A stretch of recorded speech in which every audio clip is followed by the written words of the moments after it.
play. What a ball first up. Just pitched and moved in a little. Mohsin Matu comprehensively beaten. Good start here. Yes, that's right. Navalish right on the money. First ball. Hitting that length. Jack backed in a touch. Just missed the inside edge of Mohsin's bat. Good early signs again. Wanderers will be looking to take advantage of the new ball and good seeming conditions here. Well, I keep thinking back to that game last night, the way Hassan batted. Another slash outside off stump. Again, the ball moving away this time after pitching. So Mohsin Matu is going hard at the ball up front. Needs to just have a look first, have a sighter. This is a fresh wicket. Yeah, just needs to suss the conditions a bit. First ball came back in, the next ball left him. So just need to wait it out, get off the mark perhaps, and then look for the runs.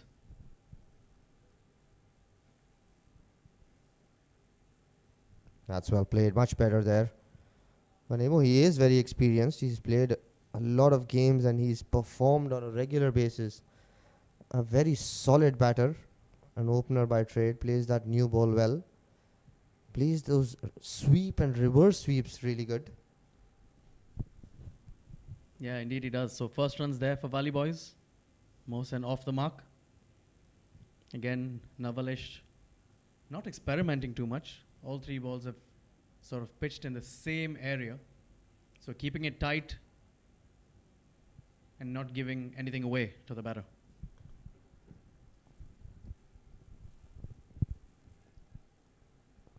Well, that was a nothing short there by Mahfouz Ilahi.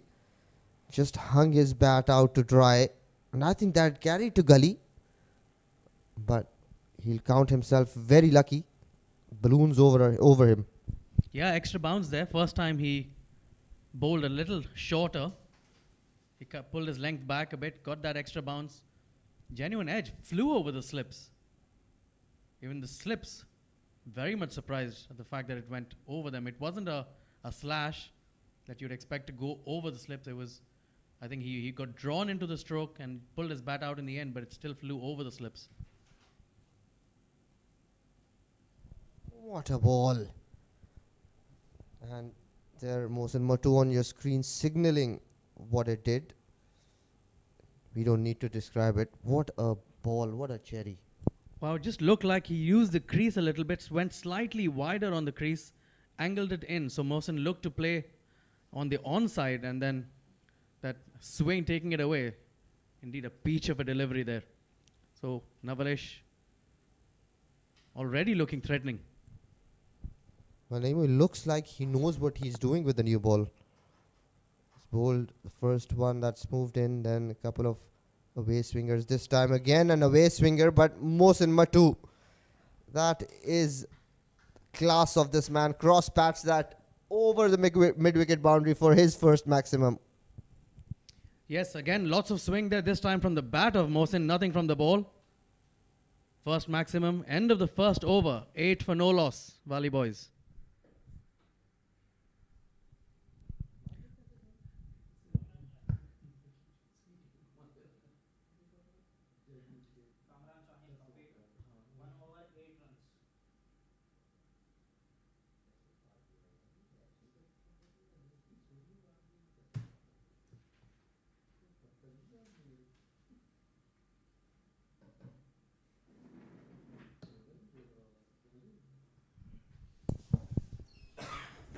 Kamran Shaheen going to bowl the second over of this game.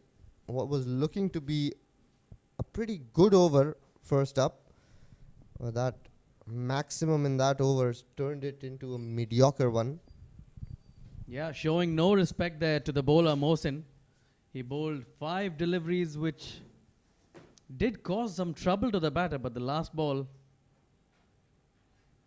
like I said, no respect. Dispatches it over. Wide mid-on for a 6.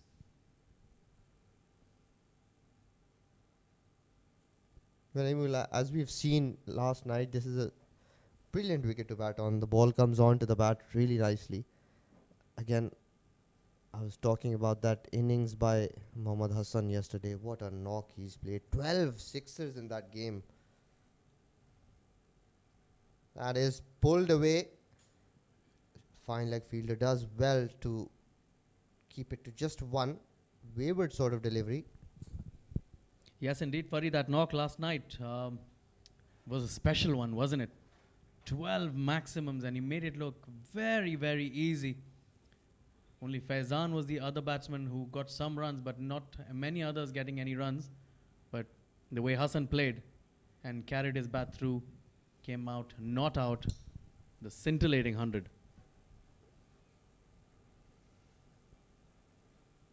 Kamran Shaheen getting the ball to swing in sharply. Just needs to sort his line out. But believe it or not, Nemo, last night at the post-match presentation, he told me he walked out to bat today after a year and a half. If he can play like that after a year and a half, I would love to see what he does if he plays every day. Wow. Raw talent. Didn't look anything like he was out of touch. Good delivery on a length. Started a bit wider because he's getting that in swing. The previous delivery started at about off stump and slid down the leg side, so he just corrected his line a little bit. Starting at third or fourth off stump and slightly shaping in. 10 for no loss. Valley boys. They look to get 170. Again, that shape in. Again, not correcting his line. Again, helped it on its way. But that fine leg fielder is very fine. Yeah, that's right. I thought the batsman or the batter would definitely feel like he's missed out on both occasions. Mohsin would feel that he's missed out. But you're right, Farid. They have kept the fine leg very fine. Probably, I mean, of course, he's bringing the ball in. So the second fielder outside the ring is the deep square. But maybe he does stray in line. So just trying to protect those boundaries. Wow, look at that. Well, I think that's his stock ball, isn't it? The one that goes down to fine leg. Well, he's getting the ball to move in prodigiously. Look at that. Pull that shot and kept coming in. Mahfouz did well to get his bat out of the way. Yeah, very strange. It was a very short delivery, but that still swung a fair bit.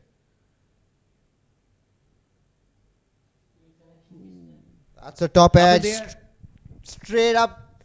And the wicketkeeper gets it. Mahfouz Elahi dismissed cheaply. And I do think his delivery towards fine leg is his stock delivery. Look at that. Yeah, I think this was the perfect ball, just short of that good length, but still came back in very sharply. I think the ball was on to Mahfouz much, much earlier than he anticipated. Ended up playing a nothing shot balloon to the wicketkeeper. Goes for just 2 runs of 4 balls. First wicket down for Valley Boys. Good strike for the Wanderers.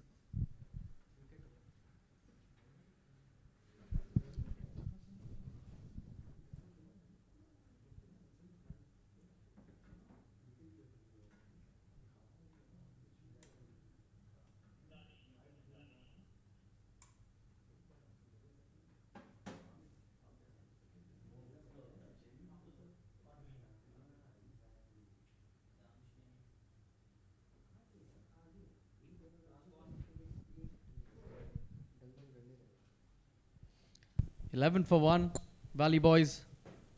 Important breakthrough there by Kamran. Again, very surprised with the fact that the ball's shaping in quite a bit, even though it's been pitched short of a length. Well, Naima, that is, as we were talking about off air, because of that green grass that's on the wicket, live green grass. And that was guided towards the gully fielder, just short of him. So this is a good, successful over by Kamran Shaheen comes to an end. Valley Boys 12 for 1.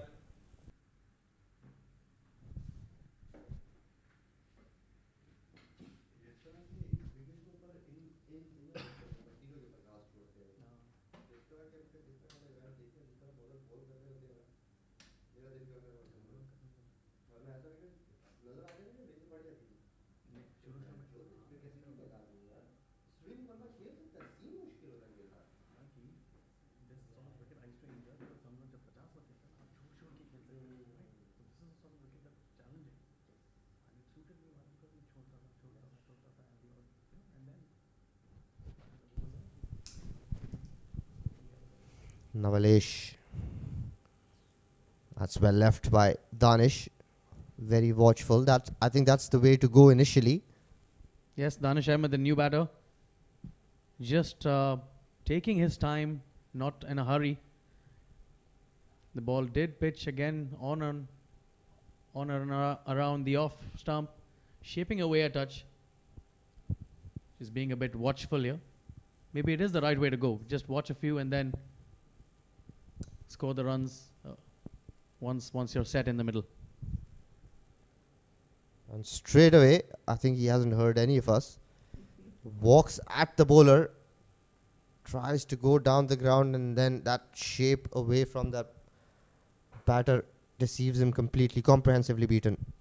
Yeah, not a bad ploy to walk down the track to try and negate any sort of swing. But the way the ball is swinging right now, it's swinging quite a fair bit. So he just missed the line of the ball. Straight away, that attempted shot has brought about a change in the field. They've pulled their fine leg up in the ring, taken mid-on back at the boundary line. And he goes for that ugly shot across the line. Very lucky that it goes over the wicketkeeper's head. A couple of bounces into the boundary for 4. Oh, this is a nothing shot. Just a hoik trying to hit himself out of pressure. He's only faced about 3 or 4 balls, so there's not much pressure on him. But at least he's come out with some intent. He's looking to take the bowlers on. A streaky boundary, but maybe the fortune that he's looking for.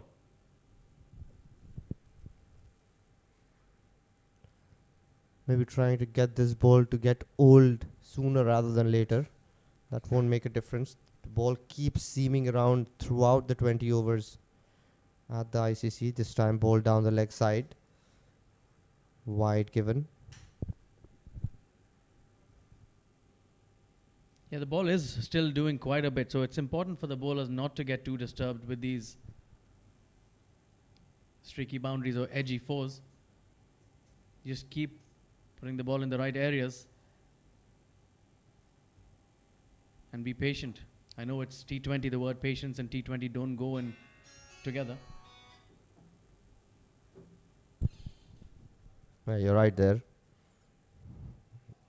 That is well played. Just timed that. And that's raced away. That is a very good shot. Didn't try to hit it hard. It's a much better looking stroke. Held his shape. Head did not fall over. Waited for the ball to come onto the pads. Turned his bat around. The fine leg had just been brought up a couple of deliveries ago. Just places it there and gets a much better boundary than the previous one. But what that shot has done is that shot has changed Navilesh's lines and lengths. We've seen him bowl one down the leg side and then this one on the pads. I think the field has prompted a change in the line. He was bowling a good line, but the captain took mid-on back. So he has started bowling a much straighter line. In fact, he's straying outside leg stump. Clipped away for 4 more runs. Easy pickings there for Danish. Now this is a very good looking shot. Very wristy. Played this just in front of square. Look at that. Beautifully played, and Navalesh completely lost his line with that field change. I don't understand why you would want to change a field. He was bowling very well.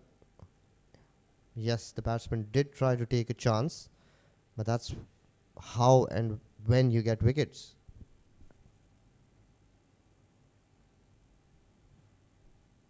Bit of an under edge, didn't carry to the wicket keeper. Much better line by No.11 to finish off the over. An expensive one. 26 for the loss of 1 wicket after 3 overs.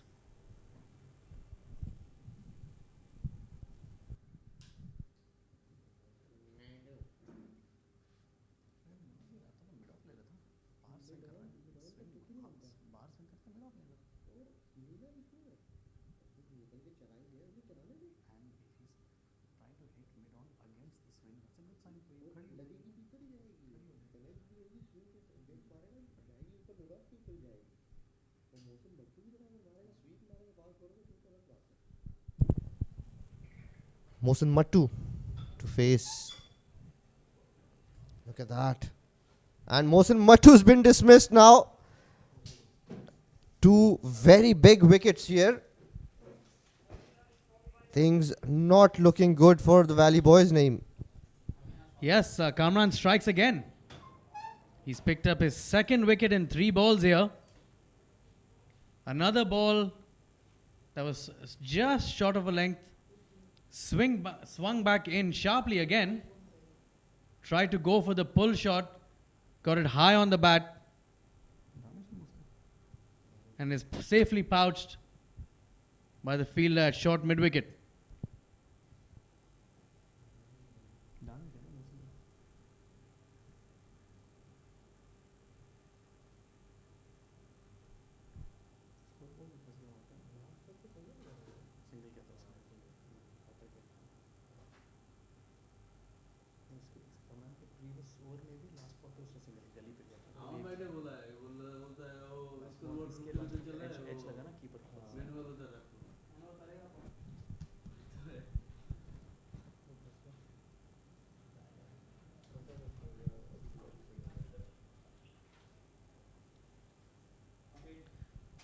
So Kamran, 2 wickets for 4 runs in his 7 balls.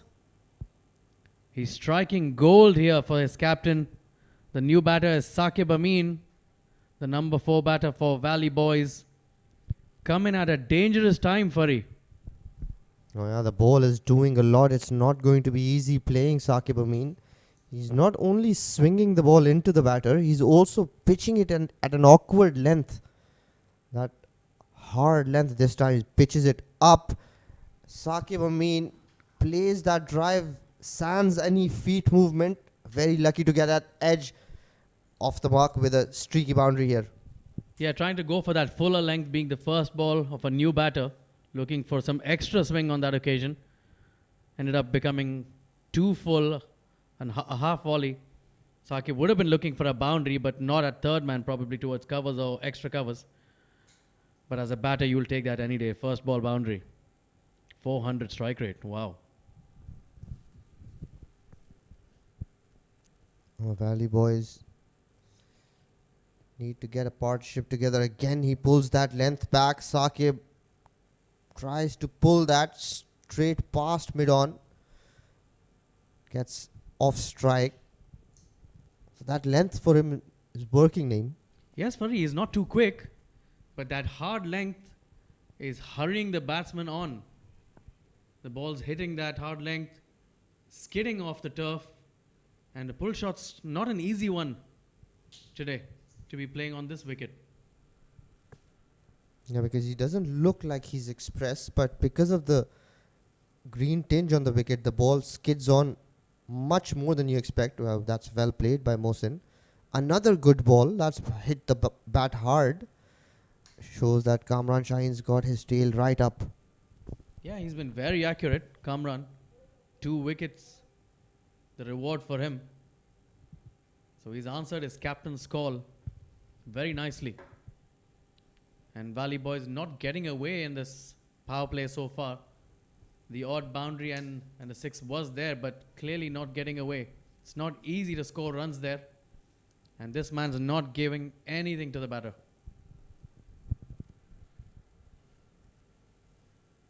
Again, that fuller length delivery. Mohsin trying to flick that away. Gets the leading edge. Lucky it didn't carry to Kamran Shaheen.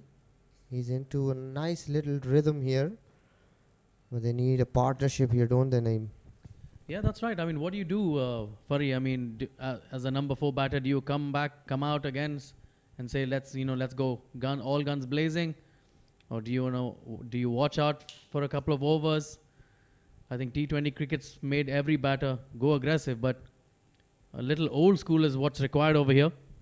This time he slapped that over the point fielder. That this was a poor delivery, quite short, and didn't skid on. Mohsin had all the time in the world. Gets an important boundary. 35 for 2 now, Valley Boys. End of 4 overs.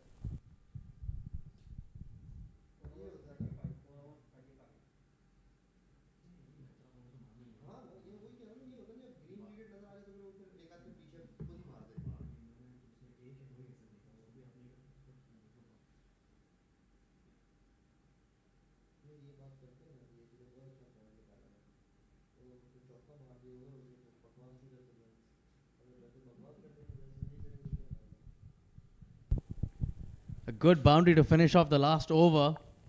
It was a much shorter ball. Again, you've got to play with that mindset, an aggressive mindset. Yes, if the ball is a good ball, you play it with respect. But if a bad ball is there, you've got to get that away to the boundary. Vanemu, you've made a very valid point in the previous over, talking about a batter walking in at number 4 with 2 wickets down, not too many on the board. What is his mindset? What does he think? What does he want to play? And at the same time, his batting partner, how does he go about things? I don't know what other people do. I want to know what you would do. You were a number 4, number 3 batter. What would you do in that situation?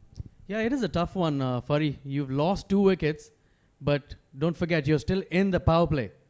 So you want to make the most of that power play and those fielding restrictions, but at the same time, you can ill afford another wicket because 3 down, and you're well into the middle order and the lower middle order within the power play. So it's a difficult one. I mean, ideally, I would still look to score runs, but not without taking much risk. Try and keep the ball along the ground. As we see a Jaffa there, that ball cut the batter in half. Not sure how that missed the stumps. Wow, that is a serious delivery. Nobody had a clue what happened there.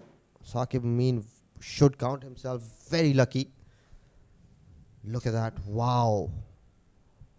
That, just the bounce, I think. That's the only reason it didn't crash into the wicket. Yeah, coming back to that question, Furry. So, again, not every bowler is going to be pinpoint accurate. There's bound to be that odd bowler or two where you can score runs. And the runs are never scored from the pavilion. You've got to make sure that you're in the middle and wait for those bowlers and target the right bowlers. And at the same time, respect the bowlers who are not giving you much. Well, I agree with you there, Nemo. That's, again, like, there isn't much that I disagree with when it concerns you. Well, my mind frame or my thinking has always been very simple. I've been an opener by trade. And in a situation like this, that's short and wide. Saqib Amin played that a year ago. Too early into that shot. Another dot ball. That's 5 consecutive dots. So what I would do is, whenever 2 wickets fell and a new batter walked out, I would tell that batter to just feed me the strike. I would still continue to take risks because that was my job, and I've been successful with that. Spoils that maiden over. What could have been a maiden over with the wide. Yes, very another interesting point of view. You are the opener, so you are Mohsin Mattu in this stage. So again, I guess it all depends on how deep your batting is as well. If you know you're not playing those 6 batters or 7 batters, and you've only got 5 frontline batters and then 3 or 4 all-rounders, then that does weigh on you, and you may not take that odd risk. High in the air. A fielder getting underneath it. No, it goes beyond the extra cover fielder. The batters come back for 2 runs. Well, this has been a good over. Apart from that wide, he's bowled a brilliant over. Valley Boys, what looked like a good start is just about at par here. 38 for 2, end of 5 overs.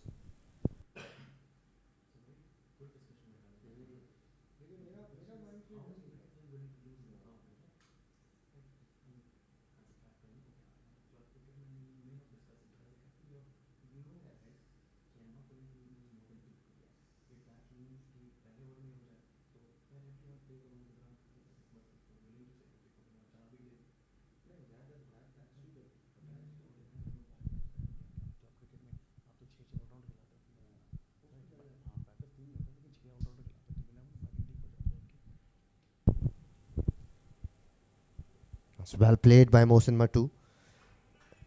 Predicted where the ball's going to end up at. Kamran Shaheen still getting that shape in. Very good running as well. Yeah, returning back for his 3rd over. And why not? I think the captain made the right call here by giving him an extended run. And Mohsin pinching that single. Runs have been hard to come by, so you've got to take every run that you can get. So if that means rotating the strike, so be it. Short ball pulled away. There is a man in the deep though. Just a single on this occasion. Again, Fari, coming back to that point, I think as a captain or as a team, as a batting team, you've got to sort of decide how many wickets are you willing to lose in that power play.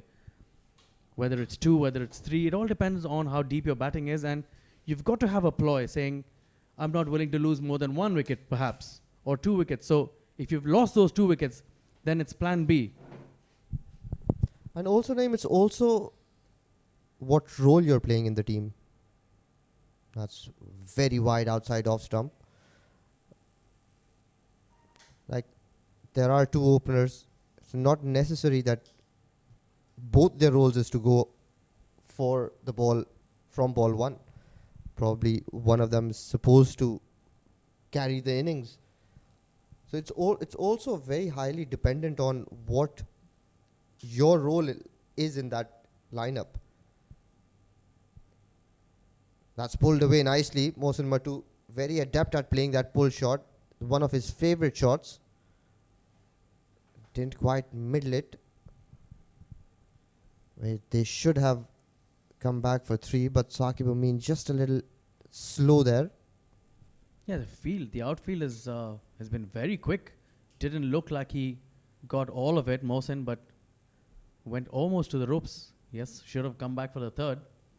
It's a bit of a longish square boundary here in oval 2. Straighter boundaries are a bit shorter, but the square boundaries are longer. So missed out on a run there. Fuller delivery this time. Couldn't get the ball through the field.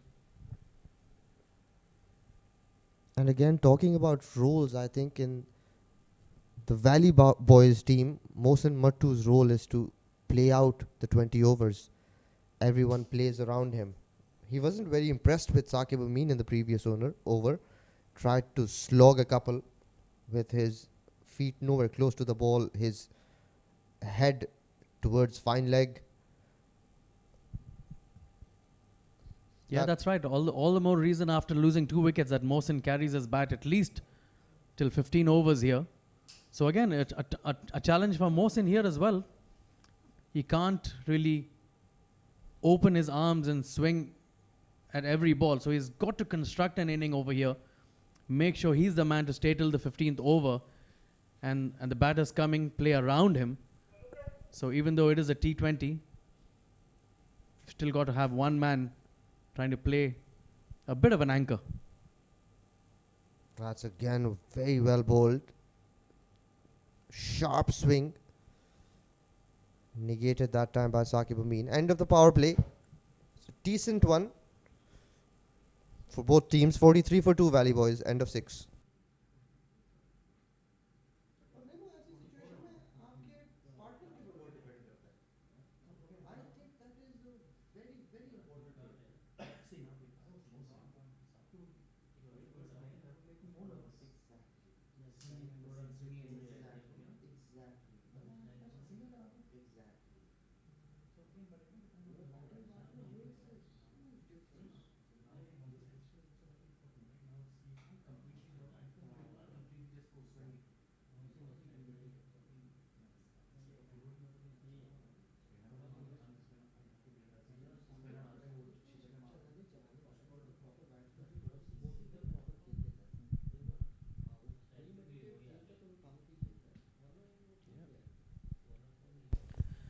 So decent power play there for both teams. Valley boys would have liked to have scored a bit more, but those 2 wickets by Kamran pegging them back. So it's all even Stevens here, game on. Navalesh Naidu to bowl out here. It's been a little expensive in his second over. This time again down the leg side. Mohsin very, very strong off his legs. Takes full toll. That ball races away. Yeah, good stroke indeed. The fielding team's not letting easy on the field. They've just sent a couple back, but there's nobody deep on the onside. There's only a deep mid-on and a fine leg. So the entire region from long on to square is vacant. Ball on the leg side, on the pads. Easy pickings for Mohsin. Would have been looking to get a couple of boundaries. He's been starved of the runs. I don't understand why they've asked him to bowl out at this stage. It's not like he's been bowling well. He's bowled a decent third over. Very wayward second over, and he started wayward again here. Probably just looking to take advantage of any swing. May not be their go-to death bowler with change in bowling speeds or with the slower balls. So their best bet might be to bowl him out here with at the top and try and get whatever swing possible. Having said that, they've got a deep cover. They've got a strong offside field. So this is the sort of line that he has to bowl. The first ball was a freebie, considering the field. But this time, much better line by Navalesh. Again, Mohsin Matu will feel he's missed out there. It was a short ball just outside off stump. Tried to pull that too hard. Again, down leg side, Mohsin doesn't get the placement right. Again, try to hit it too hard. Just 1 run. Very fortunate to get away with that. Should have been another boundary, to say the least. I think, like you said, Fari, looking to hit that too hard. The minute he realized there's nobody deep on the onside from long on to fine leg, wanted to hit that really hard. Had he just timed it or just flicked it, lifted it over the square leg, would have been a boundary for sure. That's toe-ended over extra cover. Does it have the legs to trickle away? No, it doesn't. They come back for 2. This is decent running here. Yeah, didn't get all of it. He looked to go over the top, over extra cover. He still ended up hitting the ball over extra cover, but didn't middle it. Still came back for 2 runs there. So good start to the over. A boundary, a wide, a single and 2. Both these bowlers are quite contrasting, aren't they? Kamran getting the ball to skid on. Navalesh not really getting the ball to get off the surface. This time he's played it over mid-off. Again, does not get the kind of connection that he would have liked. Another 2 runs added. Yeah, they do quite complement each other. One taking the ball away, the other one bringing it in. So it does add to the variety. So both batters have got to be certain with their footwork. A good over so far again for Valley Boys. This might just be the impetus they require. A wild swing goes all the way for a maximum. Saqib finally finds the middle of his bat and ends that over and Navalesh's spell with a maximum. 7 overs done here. Valley Boys 60 for the loss of 2 wickets.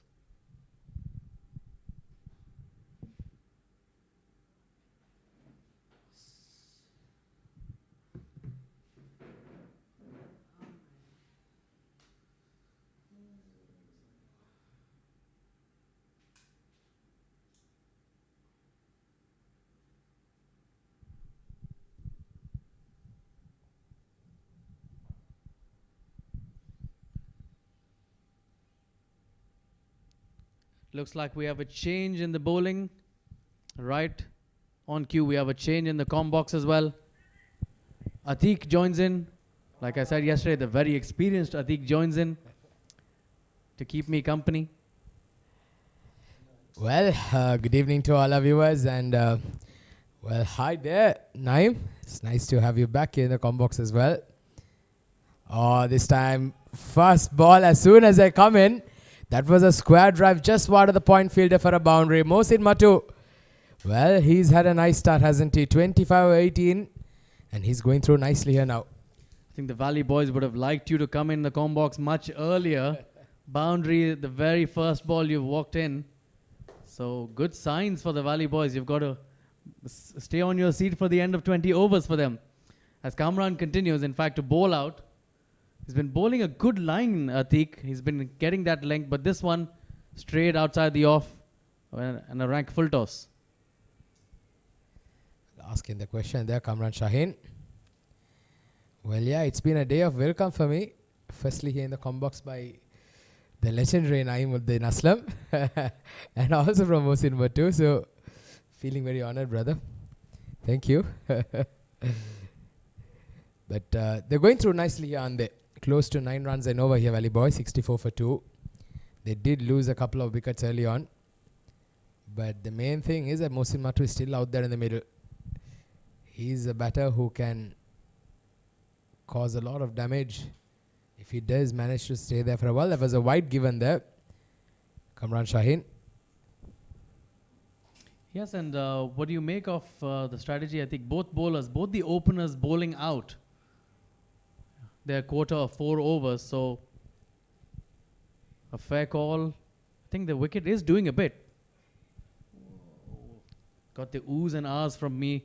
That delivery shaped back in and a beautiful leg cut left the batter. Mohsin had no chance of playing that ball. Well, to answer your question then, Naeem, I think then again, it's the question as to how well this bowler who's bowling is effective towards perhaps the middle or the end overs. If he is better off with the new ball and at up front, and if he's able to swing the ball, then I'd prefer to go with him. This time he goes through the cover region. There is a cover. There is a deep fielder station there. So I just feel that because T20 cricket is a type of format where a bowler has to bowl just 4 overs compared to the 50-over format or the test cricket where, you know, a bowler at least bowls minimum of 10 overs in ODIs. So it's not a matter of getting tired, isn't it? It's just basically it's a fast-packed game, and just to see how effective they're going to be. Now, for an example, if you take a bowler who's very good in the death, I'd like to perhaps give him an over or 2 in the middle or at the start and then keep a couple of overs at the end. But if there's a bowler who's going to perhaps go for runs at the end, then there's no point in you keeping him towards the end, isn't it? No, that's right. Very rightly said, Atiq. I think it's all about specializations. So if these 2 new ball bowlers have been really good for the Wanderers with the new ball, might as well finish them off. And then I'm sure they will be having a couple of other bowlers who are capable of bowling at the death and doing the job for the captain. That's the end of the 8th over. Both the openers bowling out. Kamran has finished his quarter of 4 overs. 2 for 25. Valley boys 66 for the loss of 2 wickets.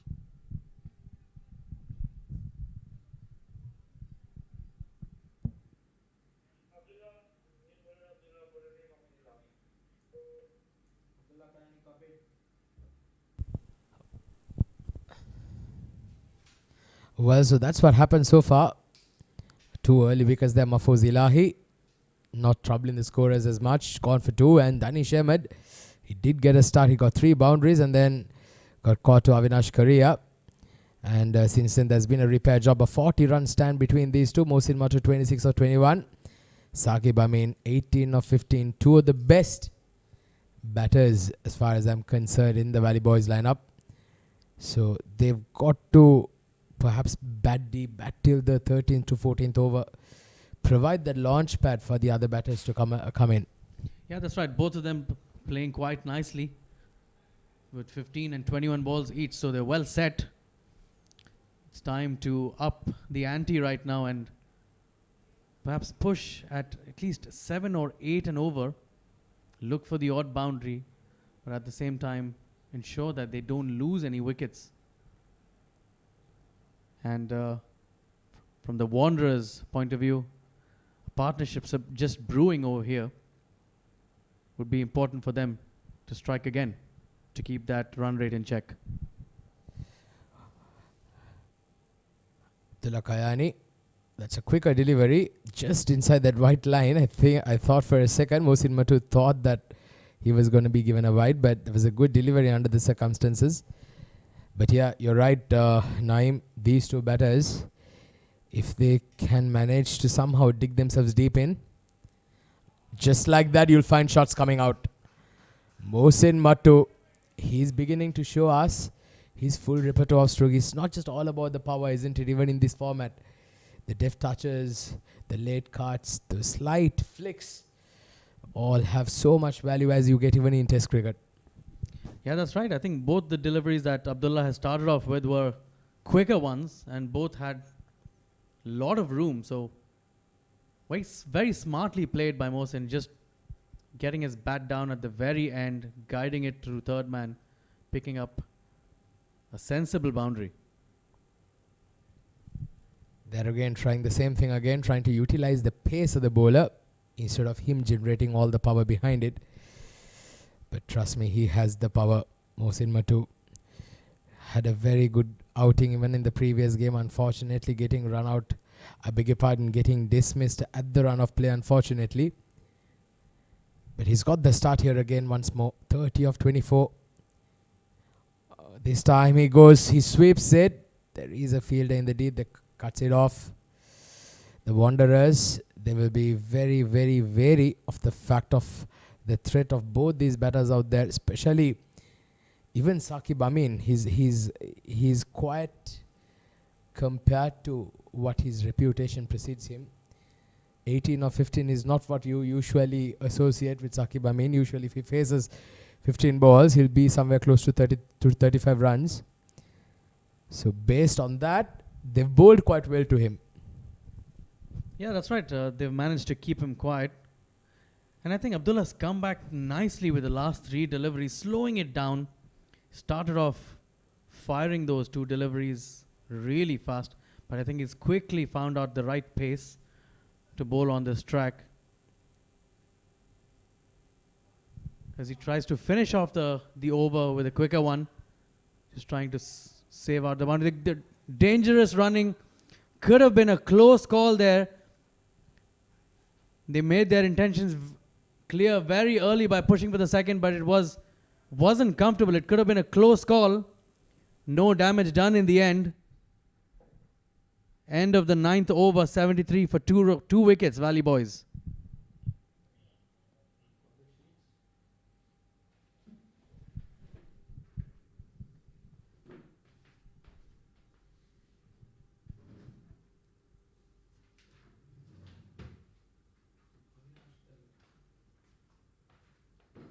Well, so this is how the bowling has fared. Couple of wickets there for Kamran Shaheen. He's been the pick of the bowlers. 2 for 25 off his spell of 4. Bowled out. So has Navilesh Naidu. Unfortunately, quite expensive tonight. Economy rate of 10.25. And Abdullah Kayani just bowled that 1 over in the previous one. And now we have another bowling change.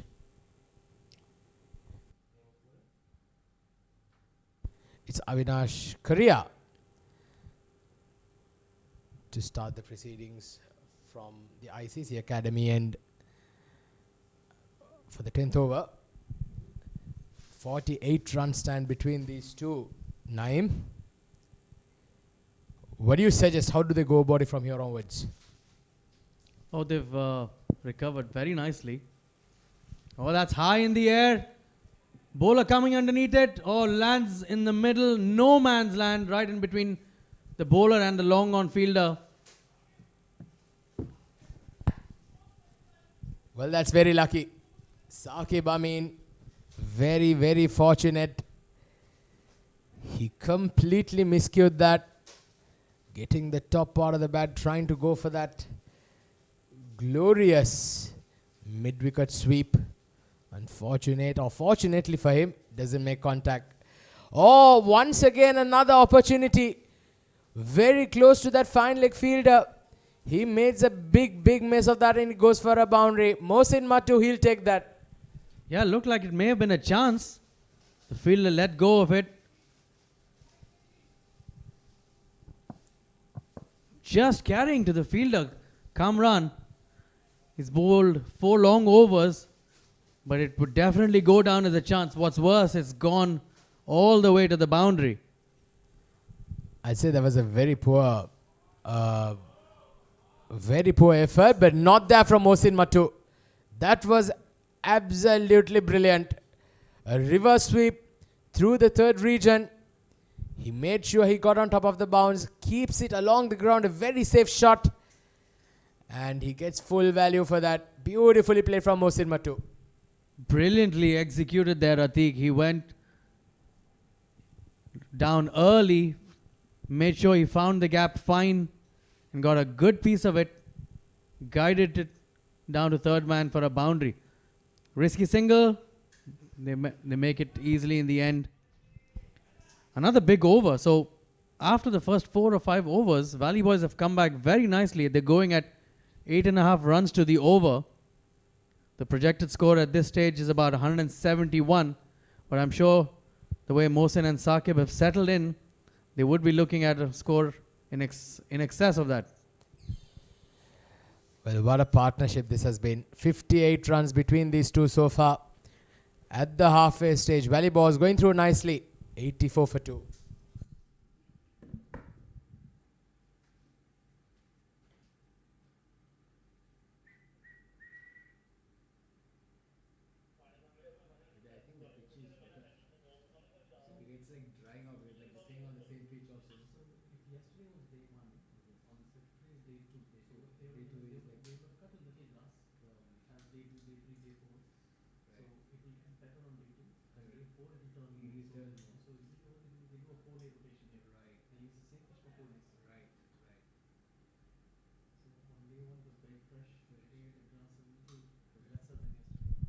Because it's been played on also yesterday.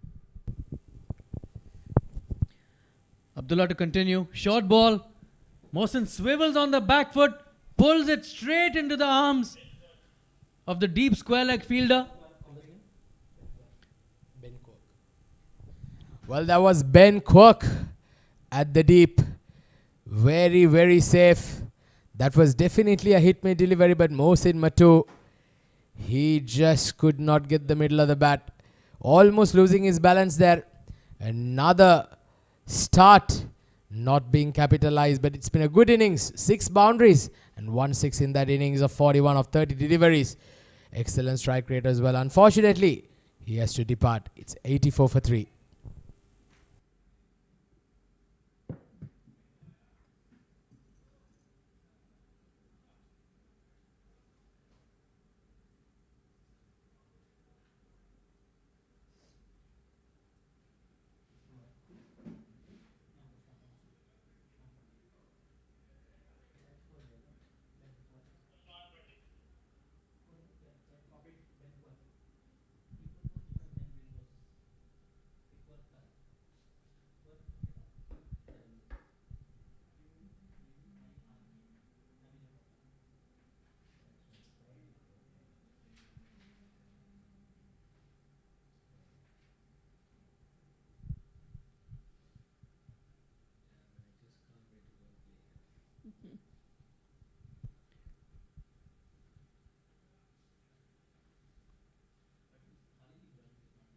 So a timely wicket for Dubai Wanderers. This partnership was just starting to look threatening.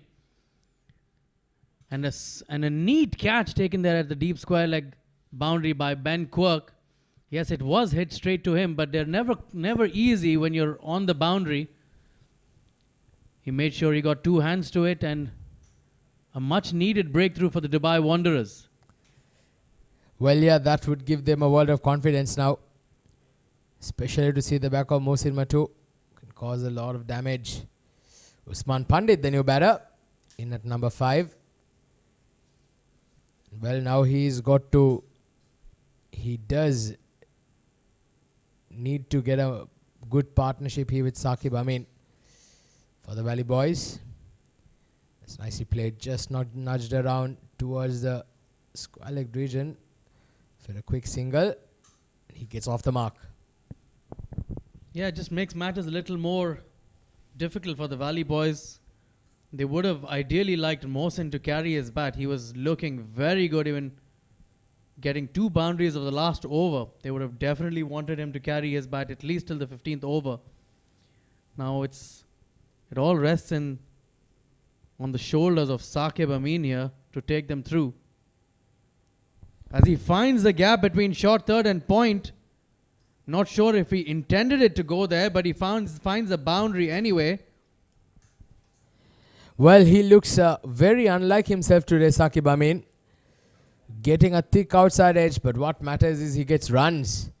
And no matter how it comes, as long as it comes, he'll take it. Well, this is a batter's paradise, they say, ICCA Academy. And I'm sure, Mr. Naimuddin Aslam, you can say a word or two about it. You scored 100 here recently, just a few days ago. Just tell us how the pitch felt. A different level of cricket, Teek, not at this level, but 100 is 100. That's what I tell myself. A lusty hit there by Saqib Amin. Goes all the way into the night sky. A massive 6 there. So the runs starting to flow again. Despite that wicket taken by Wanderers. Well, there is a Saqib Amin, we all know. Clean stroke. Look at that. Free flow of the arms. Full extension. And he got all of that. That cleared the boundary line very easily. Very, very good stroke from Saqib Amin. He moves on to 31 now of 21 deliveries. And Abdullah Kayani, which started off as a very good over, suddenly he's gone for 11 runs. He has 1 more delivery to go. And now it's beginning to look very ominous now if Saqib Amin gets a move on for the Dubai Wanderers. Good delivery, good comeback, fired into the pads. End of the 11th, 95 for 3.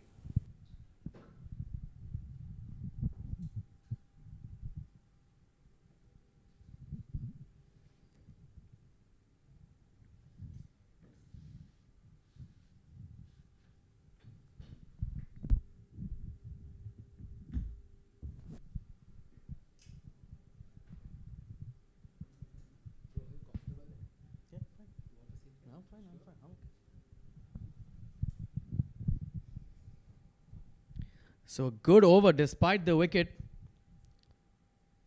Saqib turning it on over here with a boundary and a 6. So the runs keep flowing. Avinash to continue. Well, that's nicely played there. Usman Pandit again trying to do a Mohsin Matu. Perhaps saw how Mohsin Matu was trying to use the pace of the bowler. 95 now, Valley boys. They're going at close to 8.6 runs and over. So they've got plenty of time, still just below 9 overs remaining. Avinash Korea. That's a good line, that's a good length. It's very difficult to get that out, especially when you've just walked out into the middle. And yeah, we were talking about Mr. Naimuddin Aslam's 100 the other day. So Naim, just tell us about that innings. How was the pitch playing? Do you feel that it was coming well to the bat? Or how was the swing on offer and how was the surface? Is it true to the batters? Oh, it was a brilliant surface, Atik. It was a day game, so not as much swing as we saw today. But a very good wicket to bat on. And yes, the my 100 was a good 100. Felt very happy, very satisfied at the end of the inning. So I was particularly severe on the spinners, going straight down the ground. Shorter, straighter boundaries came to my advantage. And like I said, 100 is 100. The entire week went on very nice. I'm sure it would, brother. I'm sure it would, because that feeling that you just can't explain in words, isn't it? Especially when you get some runs behind you. And I mean, you don't specifically have to score 100. Even if you just do get perhaps some couple of crisp shots off the middle of your bat, Well, that's a feeling that you just cannot describe, isn't it? True, that's right. No matter how hard you try to hide it, it always shows on your face. You're glowing, you're happy. People are just realizing that you're smiling a bit extra. No one knows why. This is the reason now I understand why you're glowing so much. Look at that stroke from Saqib Amin. Well, he's going to be glowing tomorrow, let me tell you. With some lusty blows like that. Brilliant stroke from Saqib Amin. To end the over, a good over from Avinash Karia has been spoilt. He moves on to 38. Valley Boys 104 for 3.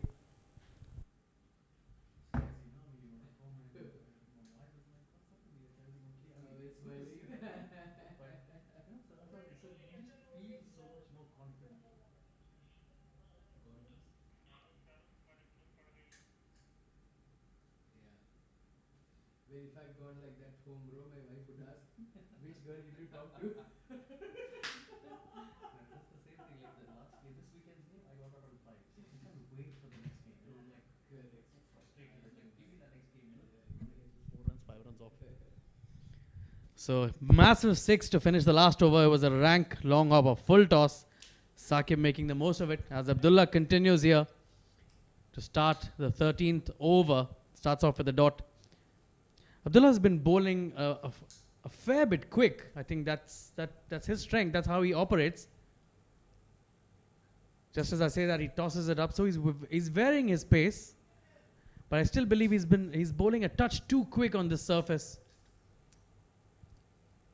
Avinash on the other side, from the other end, bowling it, giving it a bit of loop, losing control of the ball in the last ball there, but operating much slower than the way Abdullah is operating. Well, yeah, he's a wily fox, let me tell you, Abdullah Kayani. He's always keep looking for wickets. Oh, there you go. This time, a quicker delivery. Getting an inside part of the weather, Saqib Amin. Very fortunate that did not roll back onto the stumps.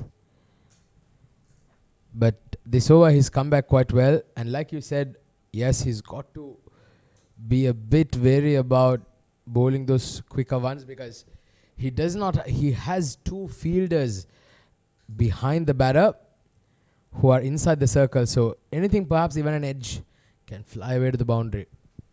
Yeah, on this occasion, cramping Saqib for room. Probably the fair call going quicker to Saqib as long as you can fire it down those pads and not give him any room, because Saqib is looking to free those arms and dispatch them over the boundary. Well, we'd like to remind all our viewers about the sponsors of this brilliant tournament. 63 games. Oh, that's the question being asked. Well, the mentioning of the sponsors will have to wait as another wicket falls. And it's going to be Usman Pandit who has to depart. Abdullah Kayani, a very, very good over, just 2 runs off it. And now he's got a huge breakthrough. And the Valley Boys, they lose their 4th. A very sharp catch behind the stumps by Ben Wilgos.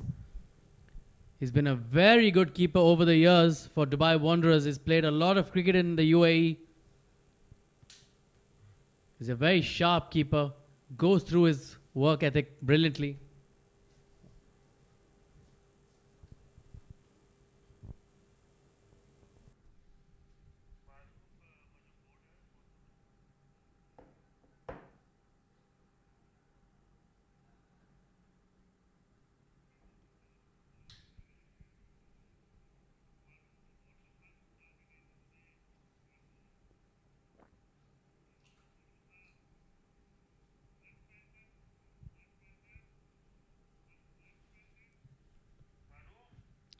Another breakthrough for the Dubai Wanderers. Just as we talk about that catch.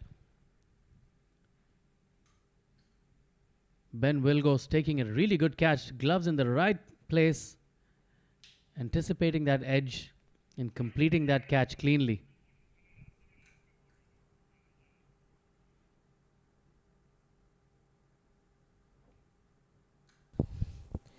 Well, so the Wanderers, they're just chipping in the wickets, aren't they? Getting wickets in regular intervals. This time, there you see the frustration in his face. He knows he's bowled a good over. But especially when you do give those looseners. He just lets down the pressure a little bit, isn't it? Yeah, once again you can see Ben Wilgos, smooth footwork there, collecting that down the legs, the confidence of taking that catch as well. As Abdullah finishes off this over, 13 overs gone, 4 wickets down for 107 runs.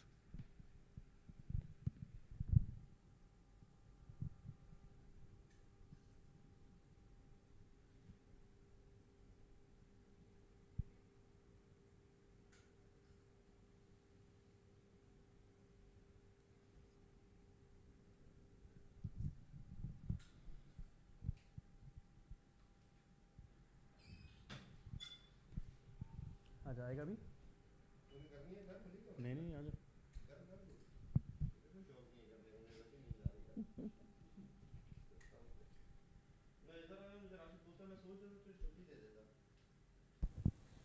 Oh, there you see Saqib Amin. He tries to wind that up. Once again, Ben Wilgross making it a very clean take behind the stumps. And yeah, he's one of the top wicket keepers going around in the UAE domestic circuit here with Ben Wilgross. Mohammad Salman, the other from Gems Education, another very, very good wicket keeper. Oh, big one. Majid Manzoor. He joins into the action. I beg your pardon. That is Saqib Amin, not Majid Manzoor. Saqib Amin. Beautiful stroke. Once again getting on top of the bounce and clearing the infield with ease. Bit of extra flight there by Avinash. And Saqib didn't need another invitation. He's been batting very well. He was in a spot of bother early on with the Pacers, but the minute the spinners have come on, he's been very severe on all the spinners. Started off this over with a 6. Just look at that take. Ben Wilgos once again. Not the tallest of lads around, but most of the wicket keepers are quite short in stature, aren't they? Now I know that what career that I need to perhaps concentrate on going forward. Oh, he is a live wire behind the stumps. Very good behind the stumps. He's always been very, very focused and very particular about his work ethic. He goes through his warm-up routines. And it's very important to be disciplined as a sports person. You can't take things lightly. You've got to go through your warm-ups. You understand your body better than anyone else. Well, talking about body there, Naeem, it's been more than close to, I think, about 15 to 20 years since you hung up your boots at the international level. Now you're 41, if I'm not mistaken, and still you're going strong. How you keep so fit, my friend? Thank you. I think there were a million people who didn't know how old I was. Atik, now everyone knows how old I am. Not very young these days, on the wrong side of 40. But I guess the odd game over the weekend is what keeps me going. Try to stay fit as much as possible. Try and play till whenever possible. Well, life starts at 40, my friend. So you're just beginning. So stay tuned there. You know, you're going to see a lot of Naimuddin Aslam in the domestic circuit. 14 overs done. Valley Boys 117 for 4.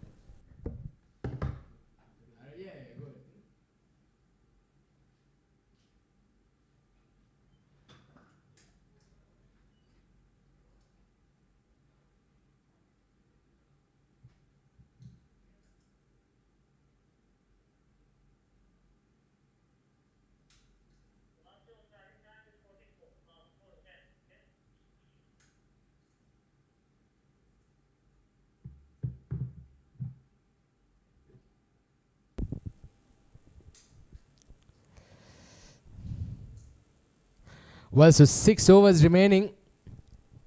Valley Boys, they're going at a good rate here, 8.36. 117 on the board. Avinash Korea, he starts up his last over. It's hogged around to the mid-on region. A very, very good effort there at the boundary line. That's the skipper, Danny Pawson. Just bringing in the dive. Saqib Amin now a 48 of 31. And he's going through very, very nicely here. There's also here a change in the com box. It's going to be Mr. Farooq Hazmi. Welcome, Farooq. Thank you, Atiq. Valley boys cruising along nicely. That was well bowled there by Abdullah. Saqib Amin initially wasn't timing the ball, but as he stayed on the wicket, as his innings progressed, he's starting to look really good. Majid Manzoor again is another very good batter. 170 looks like a possibility from here. Yeah, for sure. They have 6 wickets in hand. 5.5 overs to go. Oh, quicker delivery down the leg side. You see that Abdullah Kayani once again putting in those, firing the quicker ones in, wearing his pace. He's bowled quite well. He's in his last over now. 4 more deliveries to go. Oh, again a wide delivery.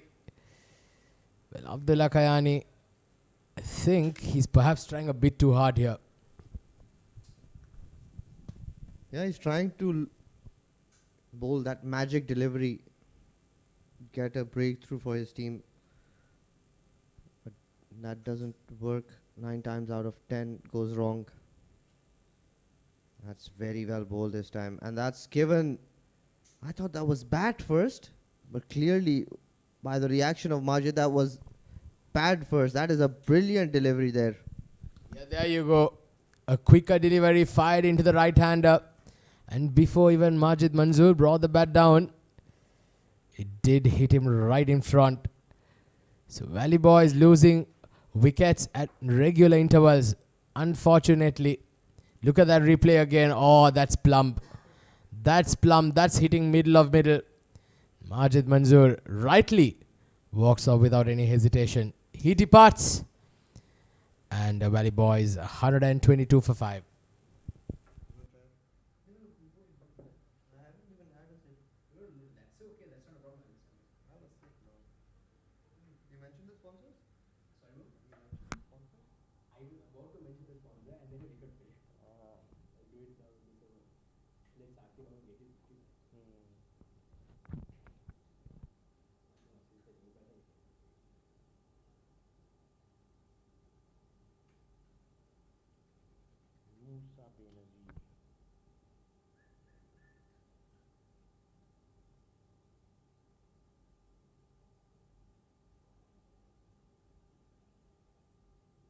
Well, this man's bowled brilliantly tonight.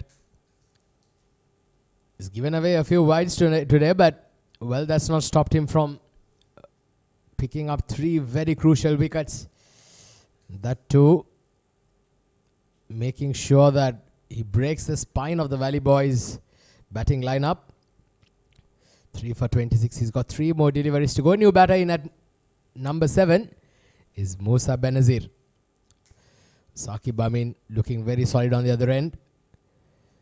And right now, the call of the day is going to be that Musa Benazir has to support Saqib Amin in the next 5 overs. Well, Abdullah Kayani is a brilliant bowler, I'll tell you. I've played against him. I've played with him quite a lot in his younger days. He's put on a lot of weight now, but he was a very, very good bowler. Fired again on the leg side. Just knocked around to get off the mark there, Musa Benazir. And well, the attention now switches on to Mr. Saqib Amin. 49 of 32. And what a player he's been. For Valley Boys have scored a mountain of runs. Again today lifting his hand up. Contributing at a very, very crucial time when they've lost 5 big wickets. He's been the thorn in the flesh of the Wanderers. Oh, just getting an inside edge there. Perhaps would have saved him. Still remains on 49. But a wonderful spell from Abdullah Kayani comes to an end. 3 for 27 of his spell of overs. He's helped the Wanderers be very much in the game. 123 for 5 and then into the 15th.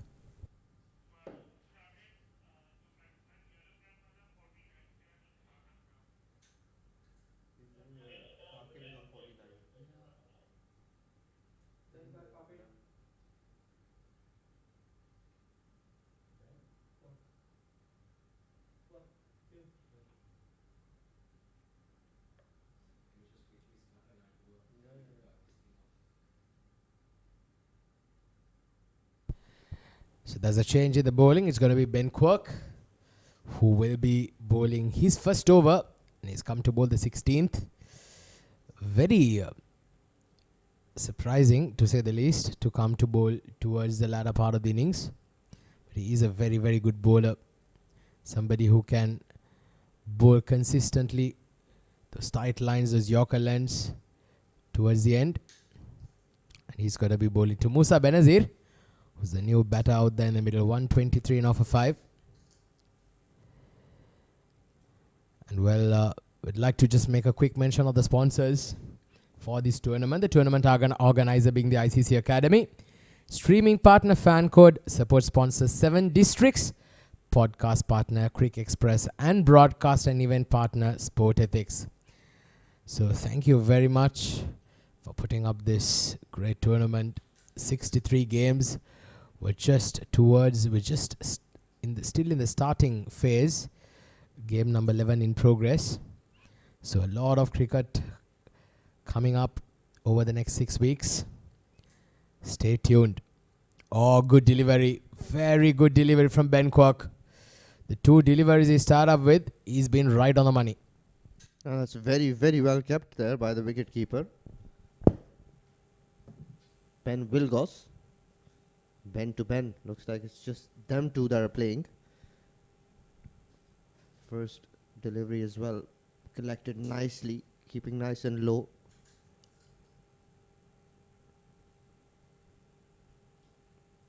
Another good ball. 3 consecutive dot balls here. Musa Benazir finding that angle that Ben Quirk bowls at slightly difficult to tackle. Yes, he has that tendency to get the ball away from the left-hander, Ben Quirk. Look at that. Nicely played. But he's just not got the middle of the bat, and lucky for him, he did not. Abdullah Kayani just cleaning things up in the deep.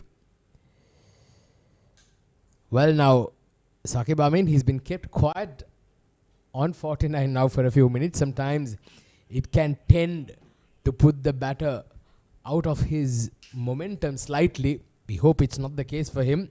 But he's played a brilliant knock tonight, hasn't he? Oh, yeah, you've made a very good point, Atik. Keeping a set batter off strike can hamper his concentration, can hamper his momentum. It's nicely played, nicely bowled. It was a back of the hand slower one. Saqib pushes that, gets a single, a very well compiled half century, well deserved. He's rescued his team here after the departure of their skipper Mohsin Matu. Mohsin Matu, another brilliant knock he's played. Those pull shots and that sweep and reverse sweep, very eye-catching. Well, he's played the messiah role for the Valley Boys numerous times. Once again, he's done it tonight. What a brilliant knock it has been from Saqib Amin. Just minus his 50. The Valley Boys will be in a precarious situation right now. Oh, good delivery. Very, very good delivery. Unplayable to say the least. Just taking it away from the left-hander. Very good over comes to an end from Ben Quirk. Just 2 runs off it. Valley Boys 125 for 5.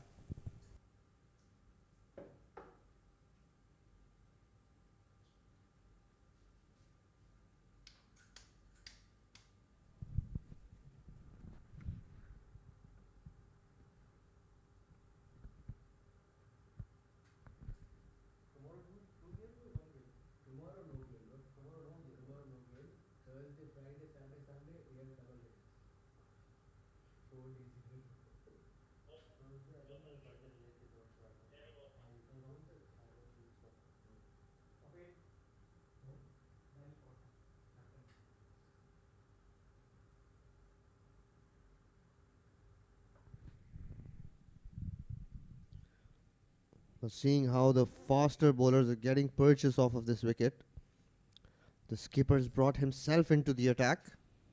Danny Pawson to bowl his first over of the innings, the 17th over. Bowls a decent ball. Well, Saqib. yeah, I think The towel falling off the skipper's back perhaps would have slightly put off the batter. That's what you see Saqib Amin complaining. That would have just made him lose his concentration, being a white towel, white ball.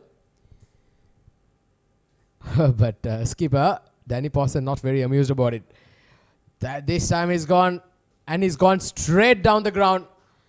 He's got a 6 and he's got it with conviction. Brilliant stroke from Saqib Amin. Well, this was in the slot, and with a man batting at 50, is not going to let that go. Missed out on the previous occasion that was also there in the slot to be hit. But I think, as he was pointing out towards that towel, that did sort of unsettle him a little bit. Not this time around. Middled that beautifully.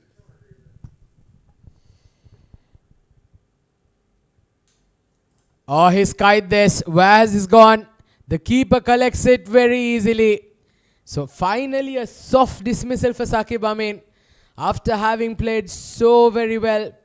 And the Wanderers, they are right back in the game now. Well, this is a very good wicket. Against the run of play, Saqib Amin was looking really good. In no position to play that pull shot. Skies that.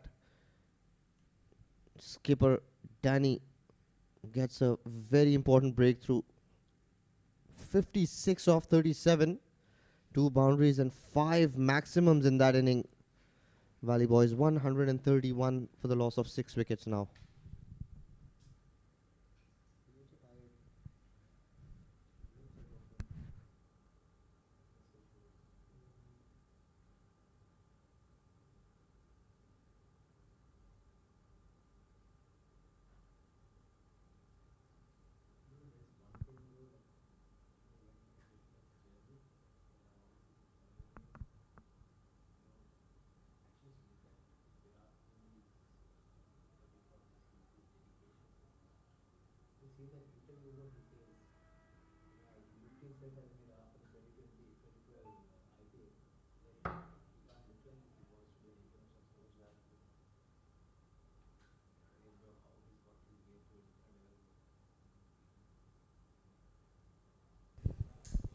Keeper Pawson striking off his very first over, and that to a very, very big wicket. A quick single, but well, that's excellent running. We thought it was just a 1 run, but both batters very, very alert to the situation that the fielder had to come in all the way from the boundary line. And they took the chance up and they get a couple of runs. A good way to get off the mark for Zaid Ali. Yeah, this is good cricket here by Valley Boys, realizing that boundaries will not be easy to come by, so they will have to run hard. It's cut away nicely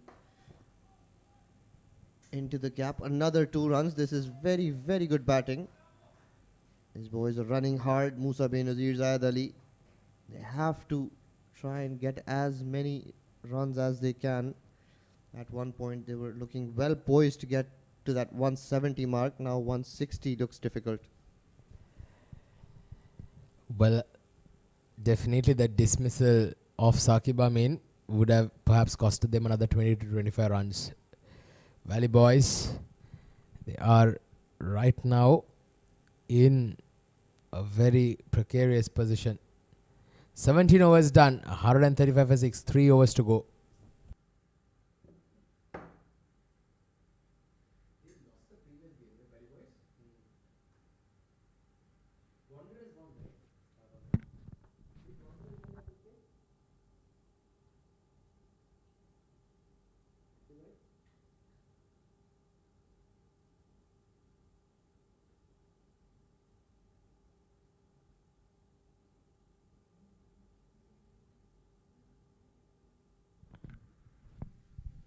Ben back into the attack.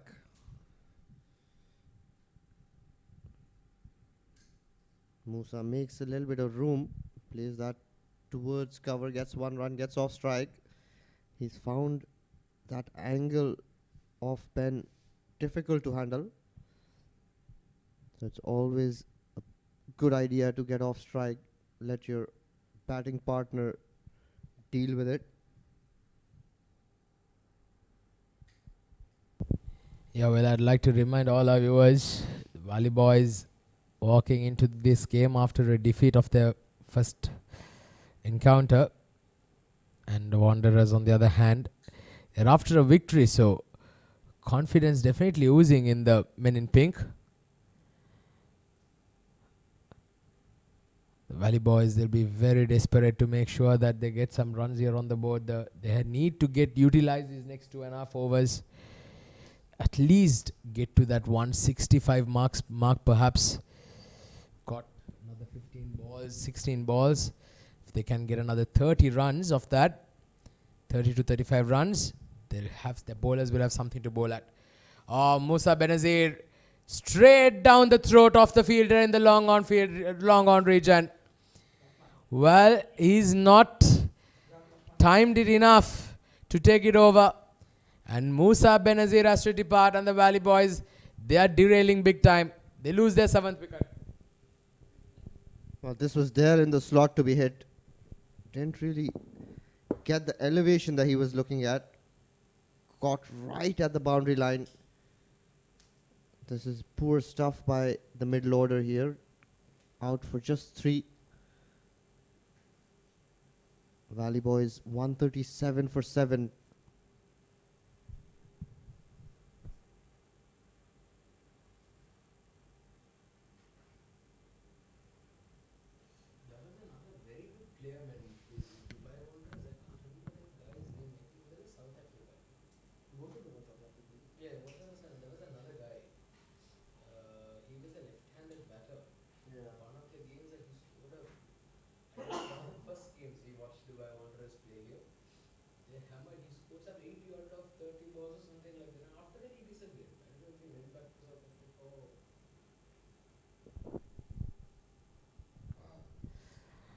$137 for 7.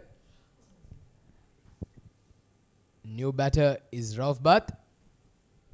He's walked in at number 9. Well, this is a brilliant comeback from the Wanderers. At one stage when Saqib Amin was going, they felt that they would perhaps get to that 180 mark. But just look at the way Ben Cook is making the ball talk, isn't it? He's moving it away from the left-hander, bringing it into the right-hander. And he's been fantastic so far. 1.4 overs, just given away 4 runs and picked up a big wicket. He has that quick arm action and that angle. Very difficult to judge the kind of line or length he's going to bowl. But yeah, he's bowled a fabulous spell. Almost 2 overs. Picked up 1 wicket, just 5 runs. Even in this over, just given away 3 runs. So if he gets another dot ball, he's bowled absolutely brilliantly. Well, they're a very good unit, let me tell you. They are also minus a couple of very good players. Tina Stain comes to mind, a very good all-rounder. Not featuring yet. He may perhaps come to play in the other games. Pulled in front of square. Pick up a single. They're thinking of a double. Yes, no. Disaster here. Disaster. Another wicket goes down. Yes, no. The strikers end. I think that was Rauf. He left his partner all high and dry. And unfortunately, disaster once again, and the Valley Boys lose their 8th wicket. Wow, this is horrible cricket. The batter not even looking at his partner. And this is schoolboy stuff here. Valley Boys in a lot of trouble now. 8 down, 137.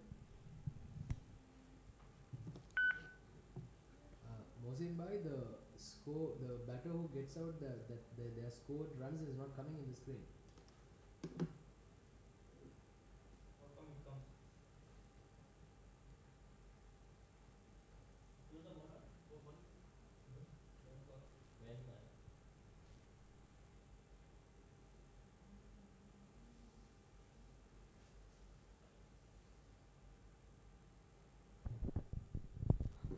Well, Valley boys, they're falling like 9 pins right now, one after the other. And they have now 8 wickets down, the Valley boys. This is a brilliant comeback from the Wanderers. And apart from Saqib Amin and Mohsin Matu at the top, none of the batters contributing for the cause. Especially when you have got to go against a team like Wanderers, well, you just can't afford to keep losing wickets in heaps. Well, be it any team, Atik, you keep losing wickets in clusters, you find yourself in a precarious situation, just as Valley Boys do. Nobody willing to stay on the wicket, try and get those ones and twos going before they go out for an all-out assault. Oh, he's got the bottom part of the bat, but nothing behind that, luckily. There is a deep third for the left-hander at the boundary line. Arsalan and Rauf, they've got to find some way to get some runs here.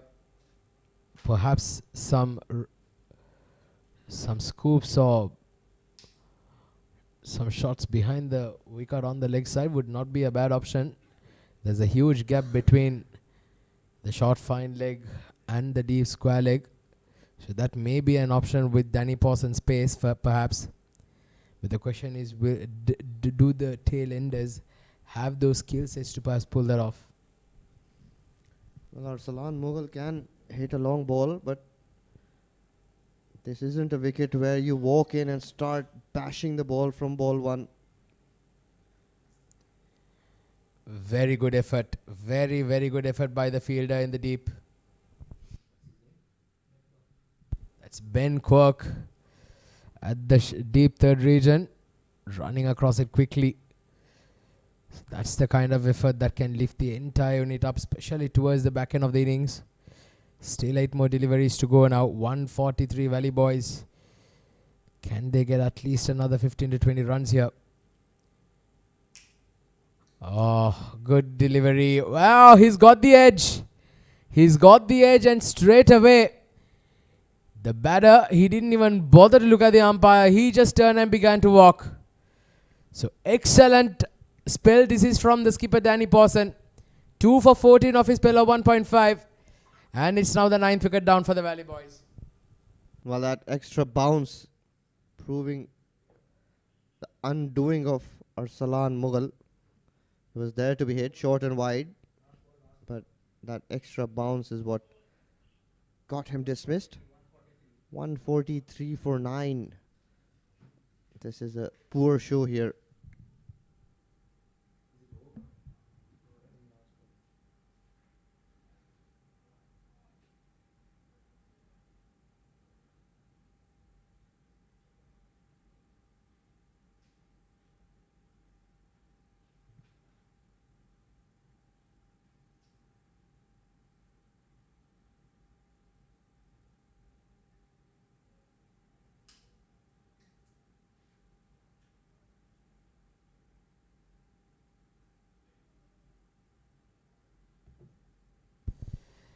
Well, the last 5 overs have been absolutely brilliant here for the Wanderers. They've come back really strong thanks to Danny Pawson and Ben Quirk. They've bowled brilliantly in tandem. Danny Pawson picking up 2 wickets.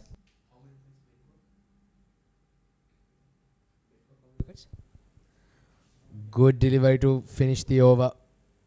19 overs done. Valley boys 143 for 9. 1 more over to play. 1 wicket to go.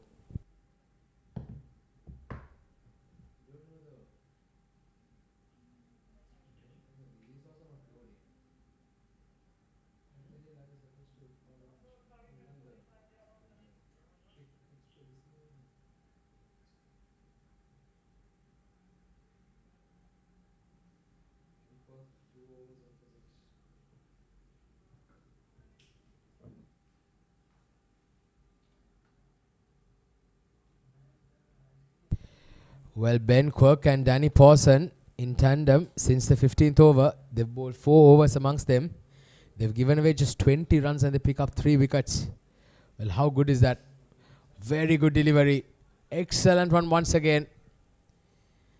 This has been a brilliant comeback thanks to the skipper and also Ben Quirk, the man on your screen.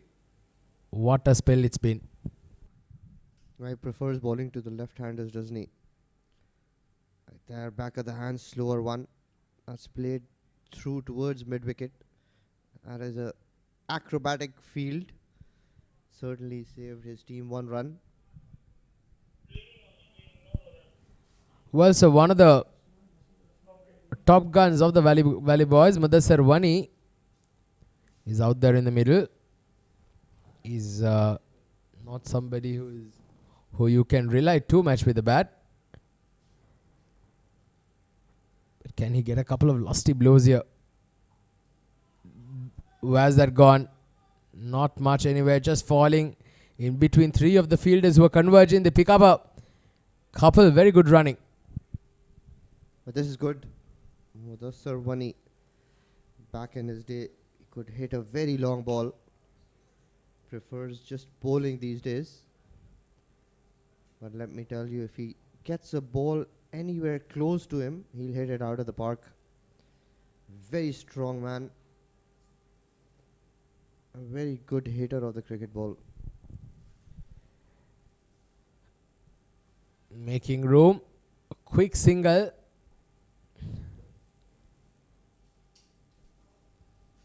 Well, 147 now.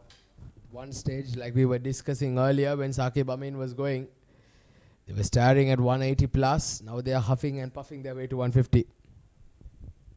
Well, even 150 looks difficult. And that would be a below par score. We saw the game yesterday where Hassan absolutely blasted the Mid-East Metal, which is a top side, in just 16 overs. Chased down 168. This is good running by Mudassar.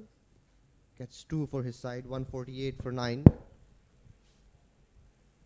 Final ball of the Valley Boys innings. Nothing much of note apart from those 2 contributions up top. That's wide. Smartly done by Mudassar. Walked across, covered the wicket-keeper, unsighted, and that goes for a very important boundary. Well, wasn't that given a wide? I thought that was supposed to be 4 wides, wasn't it? But finally, I think somehow the umpire suggests that it may perhaps have got something, either bat or pad. We are not very sure yet. But to say the least, it's end of the innings. 152 finally is all that they managed to get. 152 for 9. A brilliant performance from the Wanderers. Well, that's a strange decision. That should have been called a wide, but anyway, below par score. Let's have a look at that batting card. There you go. Those 2 contributions up top. Mohsin Mattu, 30 ball 41.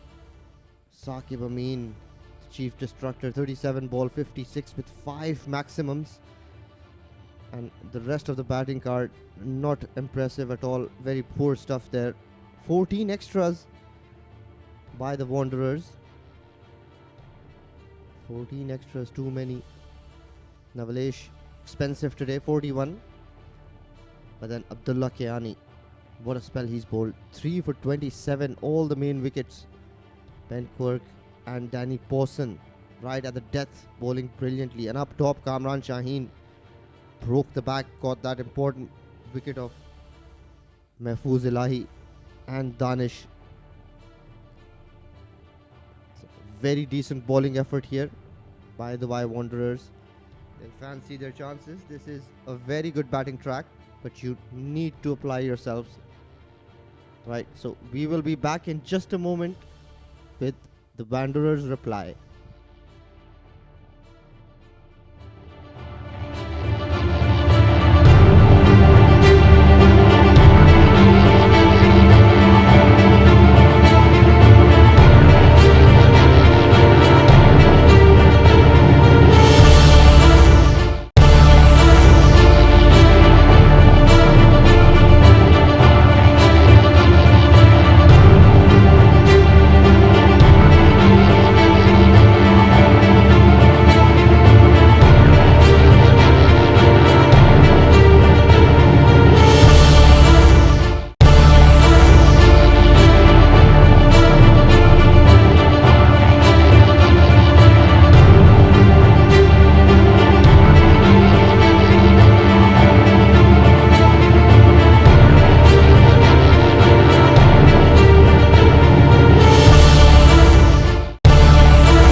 Well, so 152 for 9, end of 20 overs. 153 is what the Wanderers will need to get. But this is not going to be a very difficult task.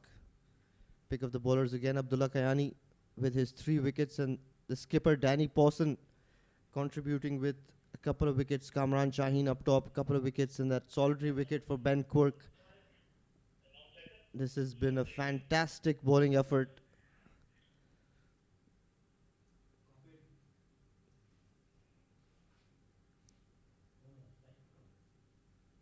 They will need to get wickets up top in that power play. If they can prize out a few, they will have fancy their chances here.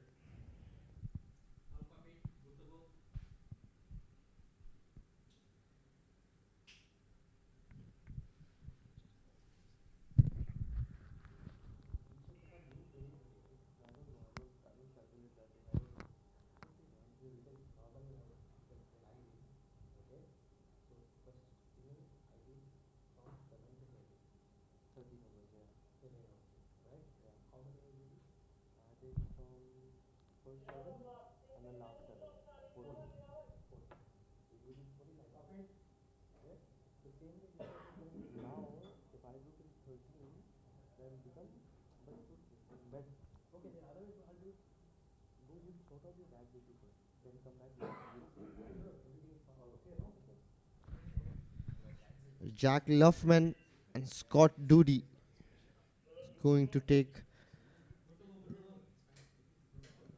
Jack Luffman taking strike.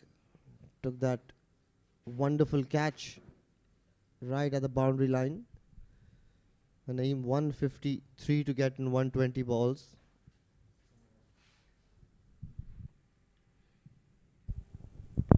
Yeah, quite a comeback by the Dubai Wanderers, keeping them to only 153. As we see the very first ball, a bit of shape. Luffman drives through the covers. Gets a couple of runs. Yes, Fari, they did peg it back very nicely. It was looking at about 170 to say the least, the way Mohsin and Saqib were going at one stage. But they bowled really well to keep them at 153. Jack Luffman's been their mainstay. He's been captaining Dubai Wanderers for many years. So all the experience that you want, the right man to take start and take control of the game. You need that experience to guide the team through. He's been there many years. So Dubai Wanderers will be definitely looking towards Jack getting a big one here. Yeah, certainly. He is their mainstay. Stylish left-hander. Roof taking the new ball. He's getting the ball to shape into the left-hander. Need to sort out his lines. Try and bowl that off-stump line. Induce an edge. Nicely played. Yeah, watchfully played. Scott usually comes down the order, but he's made his way gradually up to open the batting now. He's been a dependable player at 4, 5 and 6 in the middle order. But the Wanderers trusting him now to take the new ball and partner with Jack. Well, Naimo, facing a new ball is an art in itself. It's not an easy thing to do. Drives that beautifully. No ball called by the umpire, I think. That's played well. Yeah, no ball. They're not defending a lot of runs here. Yeah, good half stop in the covers. Could have easily rolled for a boundary, but good half stop. The batters cross through for a single. The bowler overstepping there. A free hit in the very first over. Exactly what every batter needs, and Jack will be lining this ball up. Well, that's a pacey delivery. Had Jack ducking for cover. Yeah, looking to make some room, but Rauf followed him and went straight for the head and the grill. And a good bounce, a good short one. Had Jack in a very uncomfortable situation. A little aggression there. Rauf also gave him a stare down. Good to see. They'll need that aggression if they want to defend this total. This is a good wicket to bat on, Nemo. Yes, Fari, all the more reason the bowlers got to strike early, not let the opening batters get away with it. That's the only way they'll be in the game. Again, that ball bouncing up high. Leg by signal there by the umpire. So they've got 6 on the board. Yeah, busy start. Just looking to keep rotating that strike and wait for the bat ball.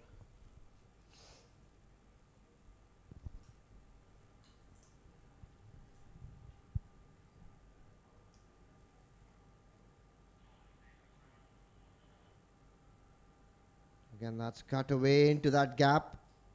Straight to the third man fielder. There's a strange field placing name. First slip and then a fourth slip. Expecting the ball to swing a lot more than it has. End of the first over. 7 for no loss.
Arslan Mughal.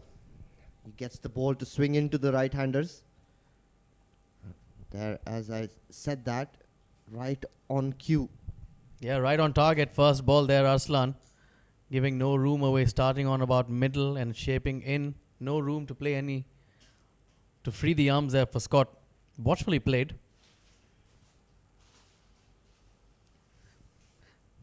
So, Farid, let's talk a bit about opening the batting, especially since Scott, who usually bats in the middle order, has been asked or has been promoted to open the batting.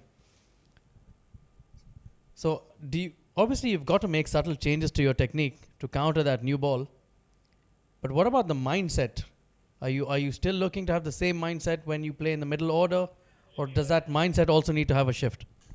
No, you need to change that, definitely. In the middle order, you're looking to consolidate. You're looking to take your team deep. While batting right at the top of the order, depends on you change your mindset based on a few things. Obviously, you look at the conditions. Quite short there over the batter's shoulder, not given a wide. Well, playing that swinging and seaming ball is very different to playing in the middle order when the ball doesn't do so much. It's not just about getting runs. You also need to protect your number 4, number 3, number 5. So you also have to make sure that you're out there so that the ball is not as new as when you walked out to bat. And that's gone. Arslan getting that ball to swing into Scott Doody, trying to go for that shot over mid-on, but then getting the inside half of the bat. Yeah, patience run out there. Scott trying to go over the top. Ball shaped back in a touch. Couldn't clear the short mid-wicket. An easy catch. First wicket down for the Wanderers. Scott loses his wicket. Valley boys will be pleased with that wicket. Scott goes for 2 from 7 balls. 7 for the loss of 1 wicket.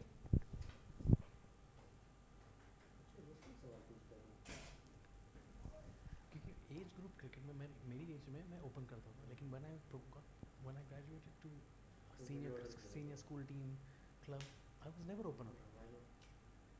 So तो I had to make my, like मुझे अभी भी याद है, I don't know if I want to say it, school cricket में मैं जब 8th grade या 9th ग्रेड में था, तब मैं सीनियर टीम में पहुंच गया था.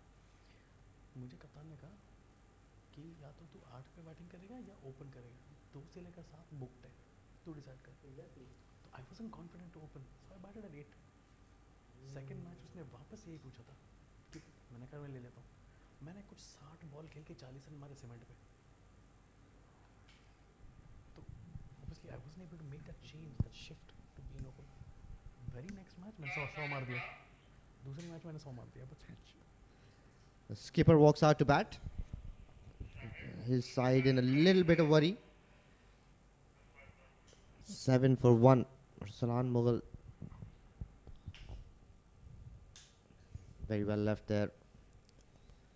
To continue what I was talking about, obviously the approach does change, especially with the advent of 2020 cricket. Back when I started playing, we didn't have 2020 cricket. We had 25 over cricket. 2020 cricket back in those days seemed like 7-a-side. We weren't really interested to play 2020 cricket. So it wasn't about quick starts. It was about playing that new ball. No one wanted to open. No one wanted to play that new ball, especially because we were playing on cement wickets. We'll talk about that more after change in the over. 7 for 1. Wicket maiden for Salan Mughal.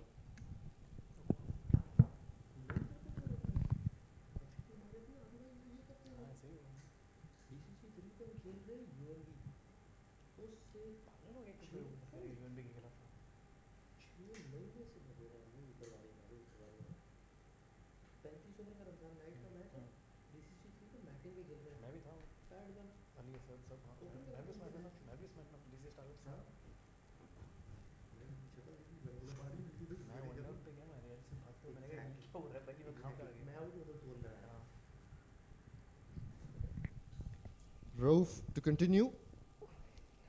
If we can support our Salan Mughal, they'll be right in this game. yeah, important partnership here between Jack and Danny as they go through for a quick single. Made it comfortably in the end. Both good stroke makers. Danny Pawson's been amongst the runs. He's a clean striker of the ball and quite elegant to watch when he gets going. So from the Wanderers' point of view, this is an important partnership. They would want this partnership to go big and set the foundation to get through this chase. Very important for Valley Boys to break this partnership though.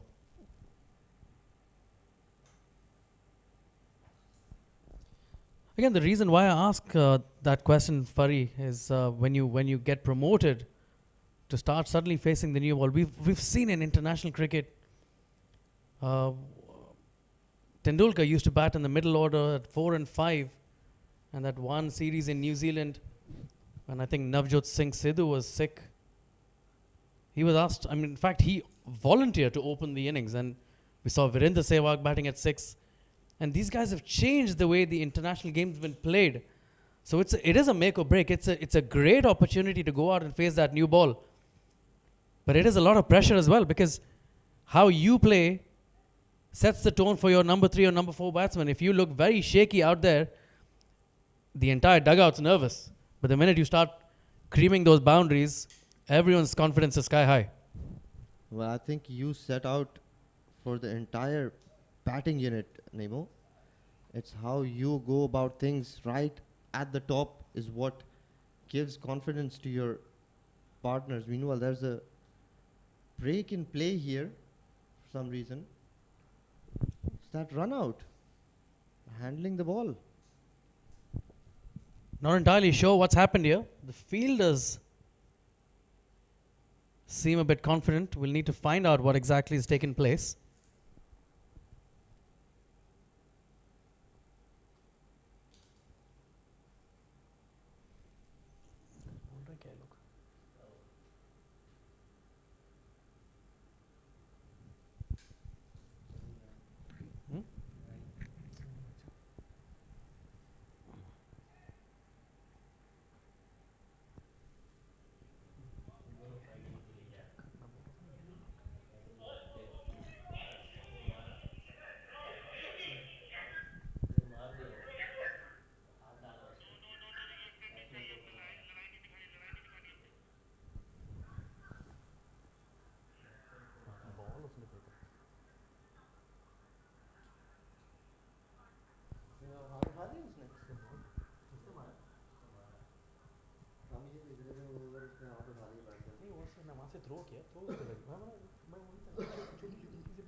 As we look at the batting card here so far, 9 for the loss of 1 wicket. The bowlers have kept it tight, haven't let the Wanderers batters get off to a flyer. Just the 1 wicket loss of Scott Doody was caught at short mid wicket.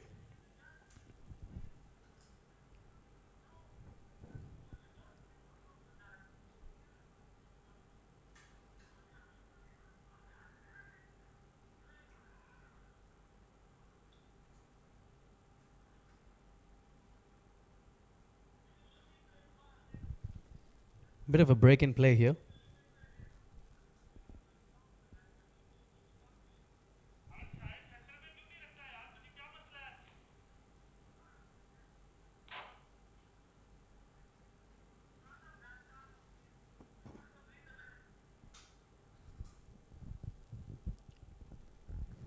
So we have seen, batters who've come up to open the innings, and their careers have been made, and they've turned out to be legends of the game. Adam Gilchrist, hard-hitting wicket-keeper batter, used to bat at number 6 for Australia in the Test. But then I believe Mark Taylor, who was the Australian captain, or it might have even been Steve Waugh, I'm not sure, but he was promoted. Gilchrist was promoted to open the inning, and we all know how that panned out. He changed the way a wicket-keeper batter plays the game. No longer was a wicket-keeper required to only keep wickets. He had to contribute with the bat. He set the benchmark of what a wicketkeeper needs to do. It wasn't just a specialist wicketkeeper. If you could not bat, you were not in the side. This is what Adam Gilchrist did to the game of cricket. Absolute legend of the game. What a player. Indeed, he revolutionized the way a batter plays the new ball. Of course, we had seen glimpses of Mark Greatbatch in 92, the famous Jayasuriya and Kaluvitarna in 96. But again, the way Gilchrist batted as well, just took a leaf out of all those people's books and raised the bar quite a bit for a wicketkeeper batter. All those wicketkeepers who couldn't bat were suddenly feeling very lonely. You're right. And to think about it, that's a beautiful shot by Jack. Times that nicely. Does it have the legs to cross the boundary? The skipper cuts it off. They come back for 3. Good looking shot there. Well, we'll come back to that name. End of 3 overs, 14 for 1, the Y Wanderers.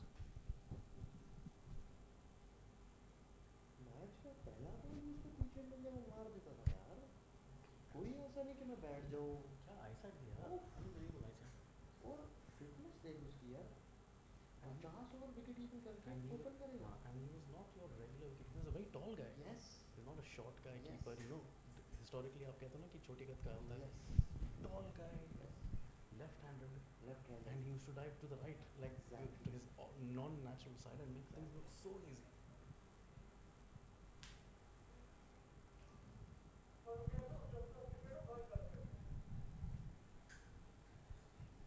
Well, the required rate is creeping up. A touch over 8 now. Arsalan Mughal bowled that wicket maiden. Need to prize out one of these two.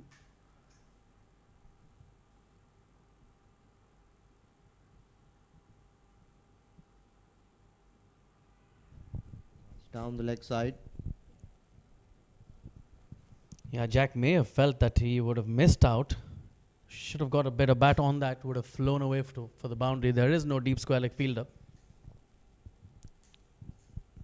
So yes, the rate is just creeping up a bit, but I still feel it's early days. A couple of boundaries will take that rate or keep that rate within check as Danny finds his feet and gets set into the inning. Well, in age group cricket, we didn't have a lot of very good fielders. There's a big shout there, but umpire says no, down the leg side. Fielding wasn't a very big part of our cricket during the 90s. But you were one of those people that could walk into any side based on your fielding. I still don't understand. I fail to understand what was this fascination with fielding. Oh, I started off playing the game purely as a fielder. If anyone would ask me, would you like to bat or would you like to bowl, I would say none of the above. I'd like to field, and I was literally picked by all the cricketers in my community just for the sake that I would field literally for both teams. I was very happy fielding. I worked extremely hard at my fielding. I spent long hours with a tennis ball and whatnot, hitting the ball on the wall, ricocheting, diving in the grass, picking it up, trying to think I was Jonty Rhodes or Mark Waugh, hurling the stumps down. So I did work very hard at my fielding, and it did show on the field. As Danny lifts that over the bowler's head for a 4. Brilliant stroke. Very nice. Very good on the eye. Danny getting a move on here now. What a shot. Nemo high elbow, straight as an arrow over the bowler's head. Well, left-hand batters always look so attractive. Yeah, couldn't agree more. Coming back to the fielding, the best part about fielding was you didn't need anyone else. And that's what got me going. I mean, I could do it all day. I remember. That is beautifully fielded there. Sorry to cut you in, name, but that is absolute gem fielding. Dived full length, stopped a certain 2 at least. But name, apart from you, there was Atif Iftikhar. The first time I saw him fielding, I thought he was mad. And then the first time I saw you diving in on one of those cement grounds, I thought I was mad to know you. Oh yes, Atif was one of the other really brilliant fielders that I played alongside as well. Right up there in amongst the best fielders that ever played for UAE. Samir Zia, being a tall lad, was an exceptional catcher. Osaf when he started off as well. So we had a group of guys who could really save a lot of runs on the field, and it became very crucial for our team saving all those runs, which obviously meant we had less runs to score. While we come back to that at the turn of the 5th over, 21 for 1 after 4 overs.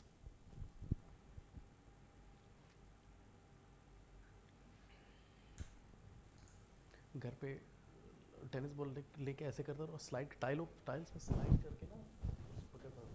हम पागल है यार, क्या कर क्या रहे हैं? वो स्लाइड में शुरू स्लाइड करके पिकअप करते वो शुरू तो वो टाइल्स पे टक्कर करता था टिंडी में। हाँ तो हमने क्या कर क्या रहे हैं इधर, ये पूरे रैशेस ये वो पागल हो गया, कर क्या रहे हैं? Rauf into his 3rd over. Bowled a tidy spell. Hasn't given away too many runs, but they need to pick up wickets.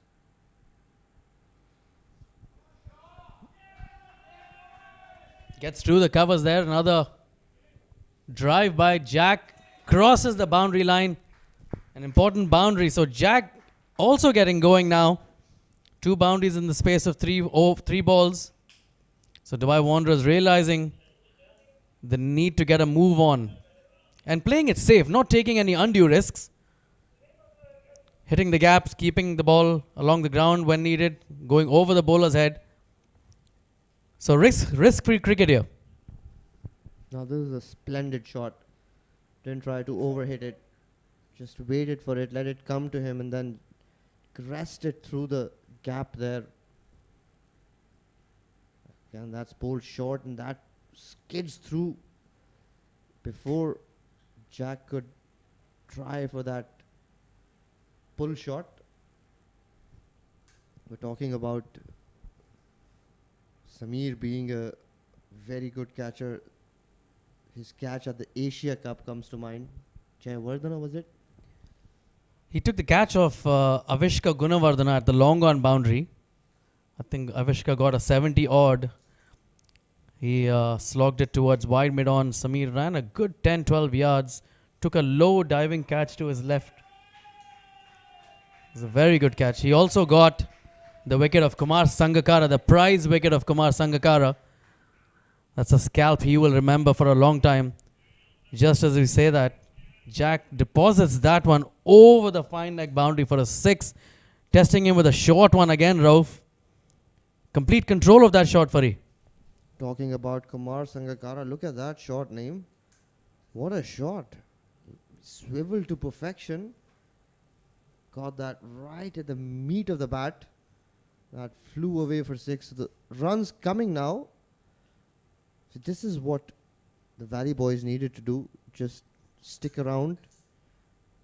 And they would get those bad balls. That's a brilliant comeback by Rauf. Again, gives him a stare down. Oh, there's not much Jack could do with that. An excellent comeback after being struck for 6. Even Jack appreciates that ball. Well, he's produced a couple of beautiful deliveries, Rauf. But then he's been inconsistent with his lengths. Bowls a couple right in the slot, a couple too short. Needs to be in one channel again. That ball leaving him. This is good aggressive bowling. Yeah, it's very simple. They've just got to keep bowling that line. Sometimes what happens as a bowling unit with a lowish score, you tend to try too many things too often. Keeping it simple, hitting that length is most often the best option rather than trying a lot of tricks. Yeah, just following the basics, really. Not doing anything too out of the box. Again, that's third time around. That's where he needed to be throughout this over. He's given away 2 pointless boundaries. If he'd bowled that line and that length, he would have forced the batters to do something out of the ordinary. And a 5, 31 for 1.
Mudassar Wani brought into the attack. Military medium. Bowls those slower ones to good effect. He's got mid-off up in the ring. There's good aggressive field. Yeah, this will be an important over, the last one to finish the power play. Wanderers would like to get a score in excess of 40-45 at least. So it is an important over. Oh, starts right on the money, but he gets a thick outside edge. Flies towards third man. Good work in the deep by the fielder. Puts in the slide and keeps them to just 2 runs there. This is good start by Mudassar. Kayani getting that off the edge, picking up 2 more runs.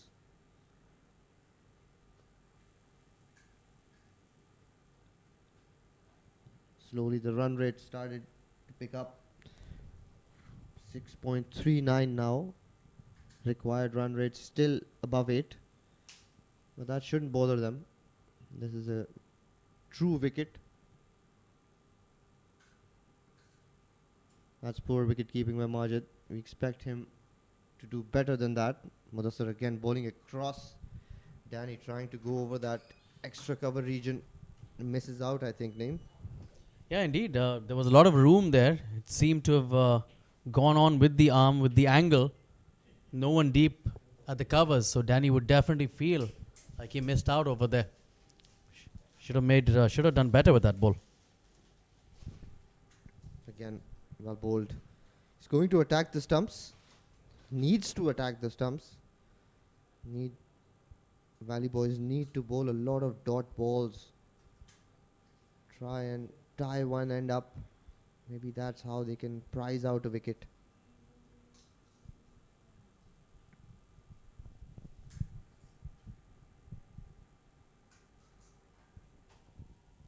Going for a wild swing, the ball was way outside leg stump. Again, Danny would feel that he missed out. Signaled wide by the umpire. Mudassir was trying to distract the umpire by putting out an appeal. Wasn't supported by anyone else. Umpire was having none of it. Old school tactics. This time cut that away. Punched that rather off the back foot. Ball racing away. This is a poor delivery. Wide open spaces through the offside. Danny Pawson gets a much needed boundary.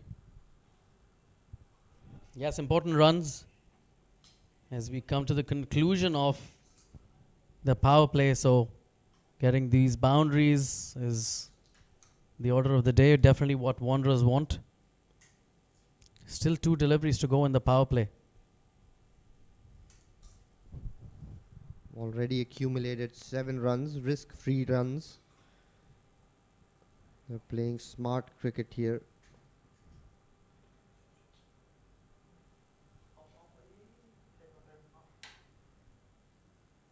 That's swept away. What a shot. Pick that slower one, and that is beautifully swept away for a boundary. Again, off target, off line. Yes, it was a slower delivery. I think he's changed his side bowling around the stumps. And very flighted. Wide open spaces there. No one in the deep. Another easy boundary for Danny. So taking advantage of the last over of the power play. So they've already got 42 on the board. Like I was saying, they would be looking at 40, 45. And the required run rate has dropped below 8 now. Now this is where they would like to be. Close to 7 and over. Quite easily manageable on this wicket.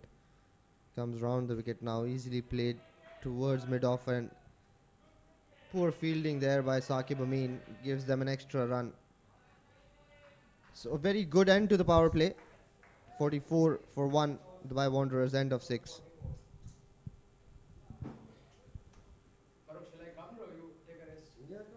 You come, no? मैं जाता हूँ.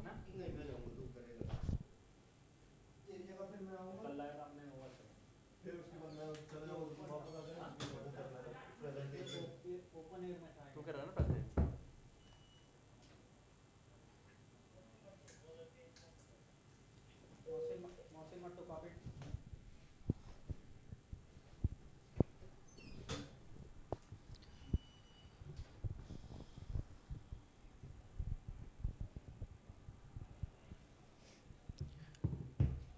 We have a change in the comm box as I invite Atiq back to join the proceedings. Atiq, a steady start here so far for the Wanderers. Yeah, good evening to all our viewers. Yes, it's been a very good start so far. The Wanderers, they're going at a rate of knots right now. Jack Luffman, Danny Pawson, both very hard hitters of the ball. And the Wanderers, they rely so much from these two.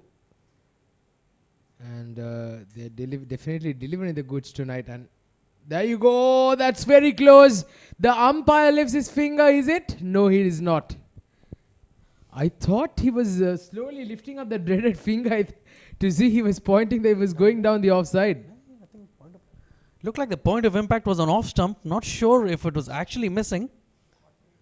Unless he got a piece of bat on an inside edge to it. That probably was the only thing that saved him. As we take a look after this delivery.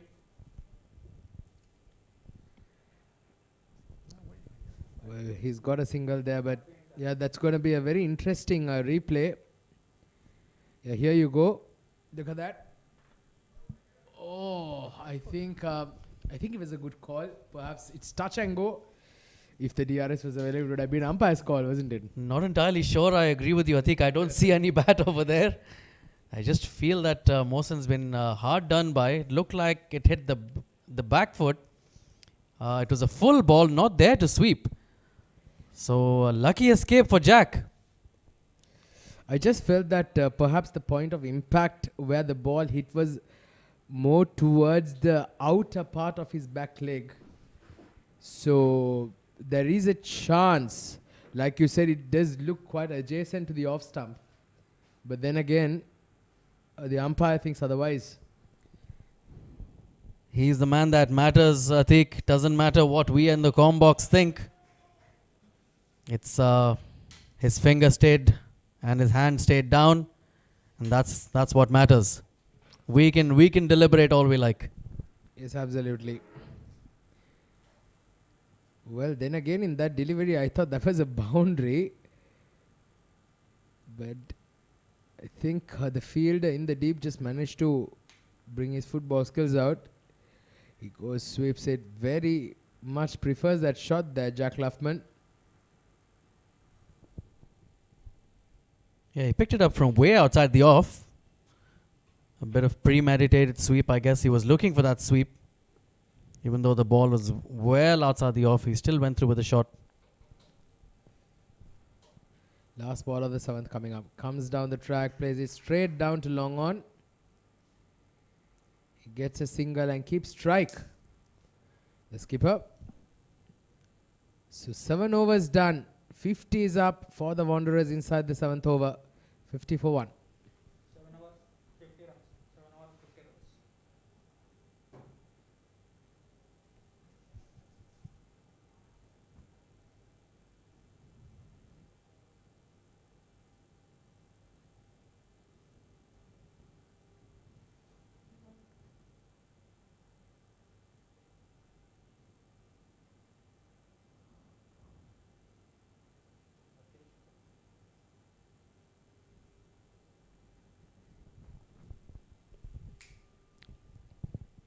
So sensible batting there by the Wanderers batters.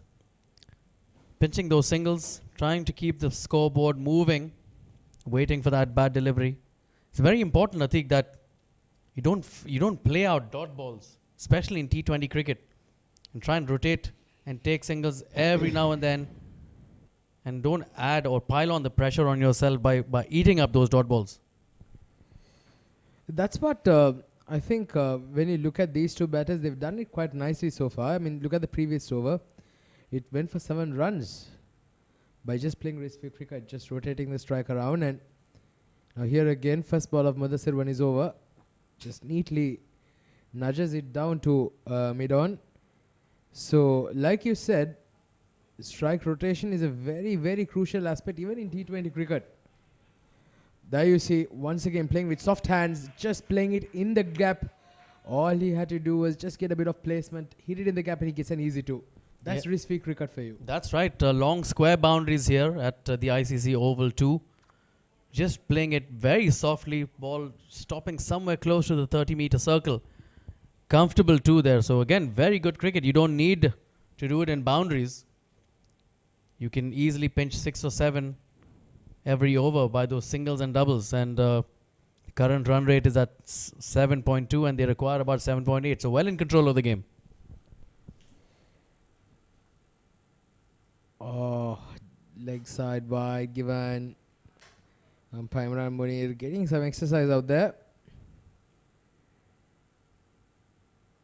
Yes, and like you said, they've been abreast of the required run rate from the moment they walked into bat. Both the batters, Jack Luffman and Danny Pawson, the skipper, they've just nicely steadied the ship here. Straight to the cover fielder. Wicket falling at just 7 on the board, and since then these two have put on a neat partnership here, 47 between the two. And right now it's got into now double digits of the required rate. Oh, very nicely played. Where's that going? That's running away to the boundary. Very, very quick outfield here. Once again gets that foot in at the very last second, and I think they managed to pick up 3 runs. So good running there by both the batters. Yes, indeed, good running. I think he was looking to hit that a bit more squarer, got a bit of an under edge, but 3 runs, very well run over there, putting the fielders under the pump and placing a lot of value on every run, not missing out on any run over here. So good batting. Like I said, this over, they haven't got a boundary yet, but they've already got 7 of the over with 2 balls to go. Make the right risk-free. Without taking any risk here, Naeem, they've managed to hit the required rate. So that is smart cricket for me. That's right. And you don't need to do anything out of the ordinary. This partnership can just continue to do the same thing, just milk those singles, pinch those doubles, run hard, and they should be well over the line. Valley boys need someone to strike here. As we come back, end of 8 overs, 58 for the loss of 1 wicket, Dubai Wanderers.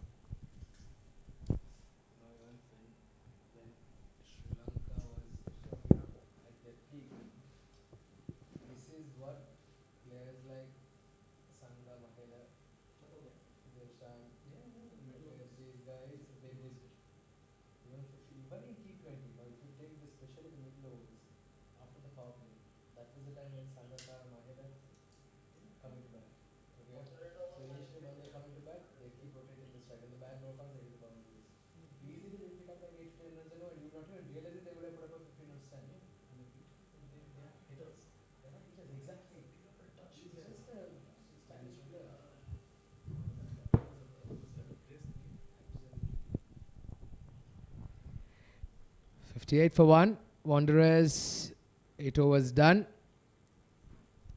And it's going to be the skipper, Mohsin Matu.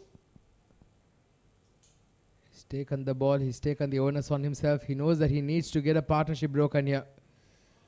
Played very, very nicely, but there is a fielder there. Positioned just for that shot. Mohsin Matu quite aware of the fact that Danny Pawson is very strong on the offside. Yes, I think a lot resting on Mohsin's shoulders.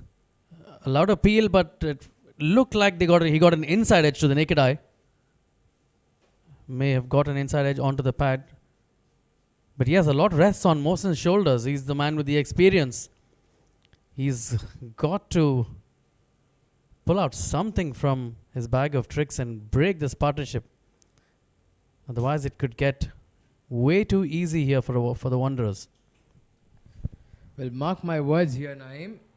If these two are there for another 4 overs, they'll be chasing less than, I'd say, about 50 to 60 runs. That was outside off, way outside the line. But yeah, under the circumstances, it's been a very, very good partnership so far. 52 runs stand between the two. 53, I beg your pardon. It's been a very, very good one for the Wanderers. Yeah, and just at the moment, Jack persisting with that sweep shot. It's not given him all that value. Oh, a missed chance there. Danny walks down the track, misses the line of the ball, and the keeper scuffs the chance. A missed opportunity.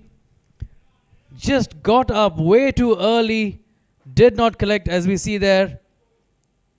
Costly miss, Atiq. Well, is that the game that was dropped right there? Well, looks like it is going to be tonight. Danny Pawson rubbing salt on the wounds of the wicket keeper. Brings out a beautiful reverse sweep. Hits it into the gap. Gets a boundary to end the ninth, 64 for 1.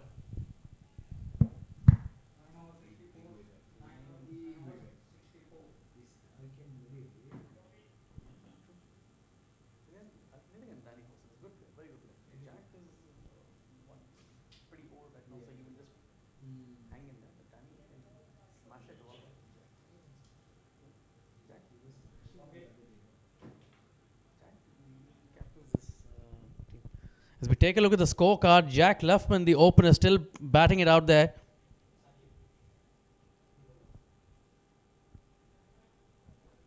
(29 of 27). Jack Luffman is still out there. Danny, 27 from 21. Both striking it at greater than 100. Strike rate 64 for the loss of 1 wicket at the end of 9 overs. Another change in the bowling here. So Valley boys bringing on the changes. Getting desperate to break this partnership. Saqib Amin,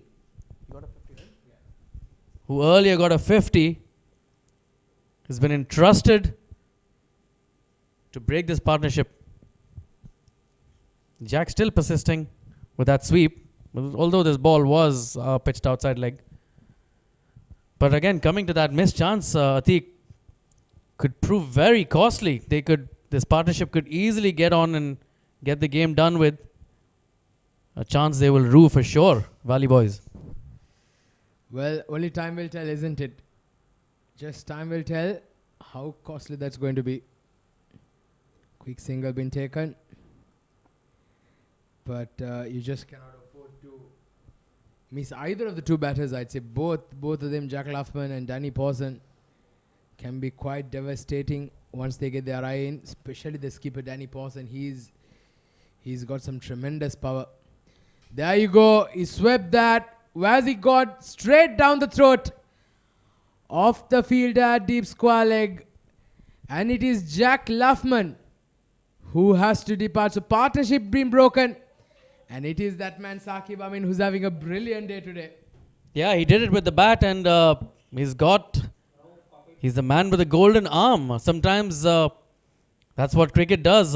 When you get runs, it happens to be your day, and anything you do works. So an important breakthrough. Jack walks back to the pavilion for a well-made 30 from 29 balls. Important breakthrough for Valley boys.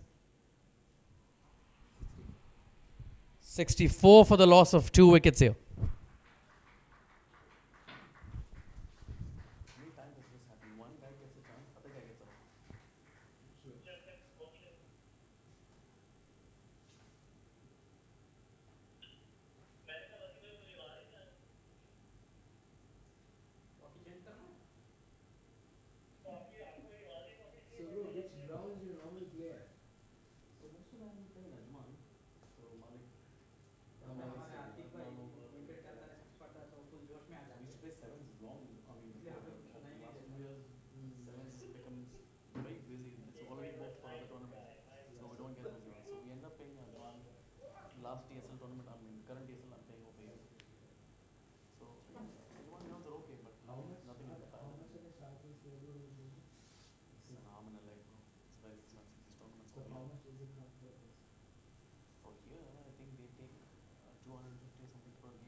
Salik Shah walks in to the middle at number 4 for the Dubai Wanderers. Wicket falling at an opportune moment for Valley boys. And that man, Saqib, doing the trick as they go for a dicey run, a direct hit. Could have been close. He was well short with the direct hit. A risky run that could have been 2 wickets in 2 balls. Well, it's all happening out there, isn't it? Look at that single. Oh, if that was a direct hit, he was gone for all money. And then the backing up at the boundary line, there was a comedy of errors. Luckily, it doesn't go through them. But just look what Saqib Amin has done. He's just come back and put the brakes right away. 4 balls, 3 runs and a wicket. Well, he'd love to get this man on your screen, Danny Pawson out. An opportunity being given by the wicket keeper in the previous over. The question is that going to be a costly one? Wide been given by umpire Imran Munir.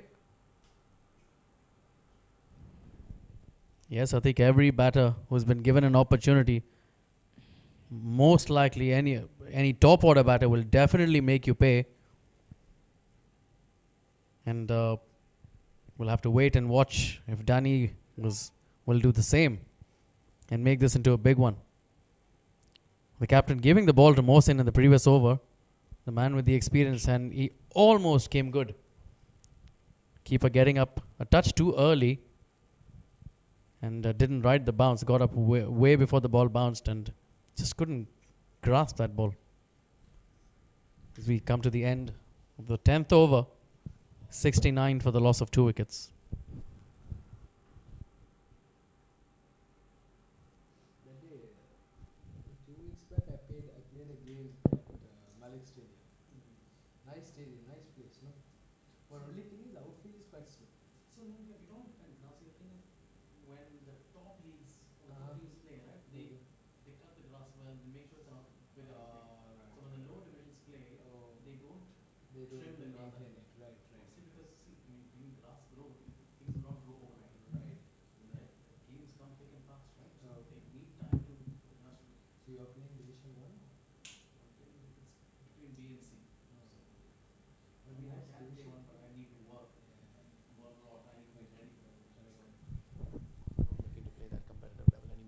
Mohsin Matu continues, but what a great over from Saqib Amin in the previous one. Just gave away 5 runs and he picked up the big wicket of Jack Luffman. And now Salik Shah, he's got a role to play. He's got to support his skipper. They've got 10 more overs. There you go. Danny Pawson comes down the track. He deposits it into the grass banks at the farthest end towards that school. And he moves on to 35. Brilliant stroke from Danny Pawson. This time covering the line of the ball, coming down the wicket, keeping his head steady and not going across the line, going straight over the bowler's head. The safest place to hit it. Very elegant stroke, all the way for 6. And what's amazing in that stroke is how steady he kept himself while coming down the track. And just an extension of the arms. Ball sailed meters behind the boundary line. Well, when I met Danny Pawson at the toss today, early on, I told him, Danny, you seem to be in tremendous form. And all he did was give me a wry smile. So I didn't understand the meaning of that wry smile at that time. It's just that, he is how confident he is right now with his gameplay. And that shot, once again, he judges the length very early on. It was perhaps not a bad delivery. It was just around the good length. But he uses the depth of his crease and he places it to the gap. That's a quality. That's a sign of a very good quality player. Indeed, Atiq, when you have or when you're going through a purple patch, you've got to make it count. Because when you go through a patch where runs are difficult to come in, it gets very frustrating. So form is something that you've got to really capitalize on. Very often we see people in good form, batters in good form, get a good 20, 30, an eye-catching 20 or 30 and get out. And normally they don't realize, they're happy with their 20 or 30 runs. But it's times like those where that 30 has to convert into a big 50, 70 or even 100. Because when you go through a bad patch, even getting off the mark or getting into double digits will get difficult. And Danny making the most of his form here. Well, yeah, he's been in tremendous form. 40 now of 28. If Danny is able to somehow manage to hang on there till the end, he is definitely going to see the Wanderers home. Rate required just touching 8. They've got plenty of firepower. 73 or 55 now. Oh, not the right shot selection. That was way outside the off. I don't know what he was thinking, trying to play a sweep for that. Again, premeditated, just looking to take on the sweep wherever the ball pitched. Wrong option chosen by Salik. as we come to the end of the 11th over. Wanderers on course here, 81 for 2.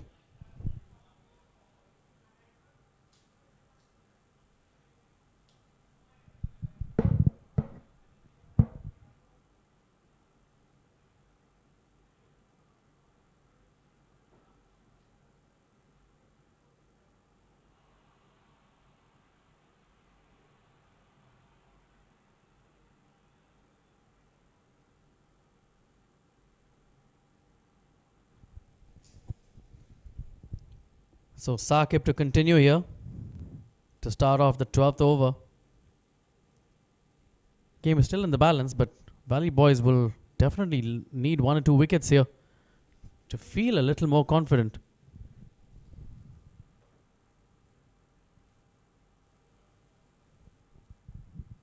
Well, yeah, they will definitely need some wickets, especially of this man on your screen. Already an opportunity goes a begging. But the field has now been spread. There is a long off, a long on.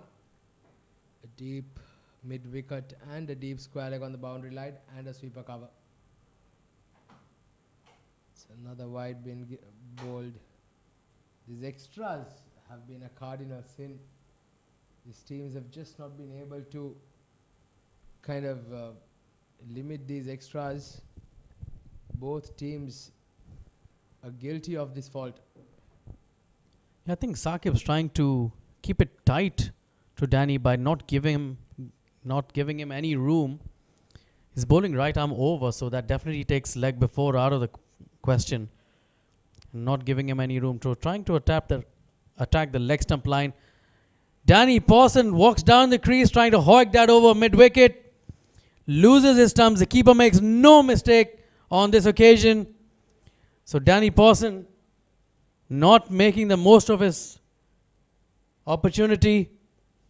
Big wicket for the Valley boys. Game on here. Well, the first time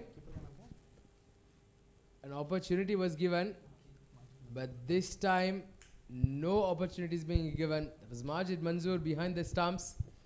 He made sure that he did a clean job this time around, but well, Danny Pawson, well played man, brilliant knock, 40 of 30, 5 boundaries and a 6 in that, 83 for 3.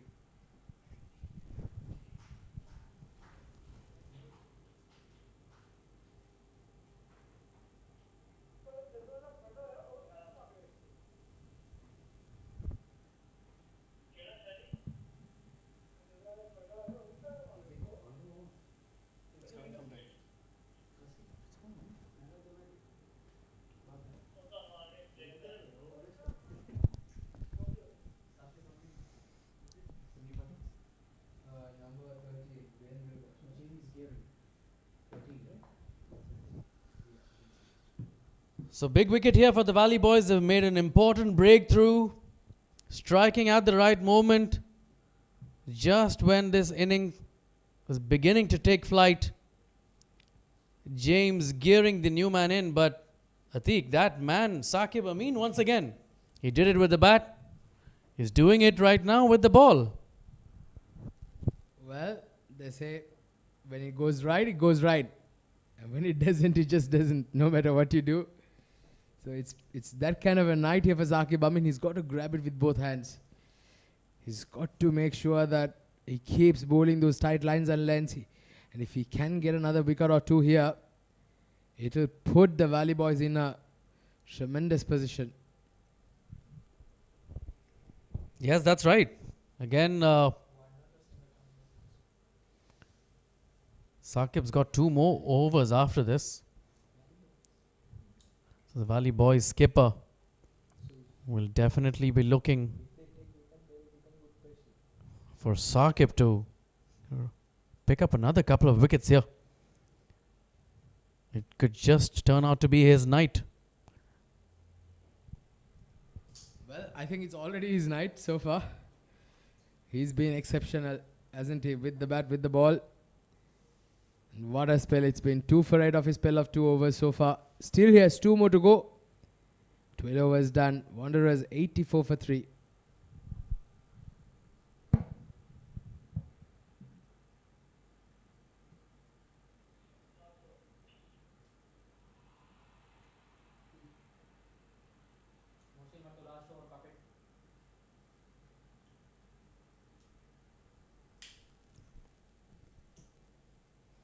So wicket falling in the previous over. Majid Manzoor making amends for that missed opportunity.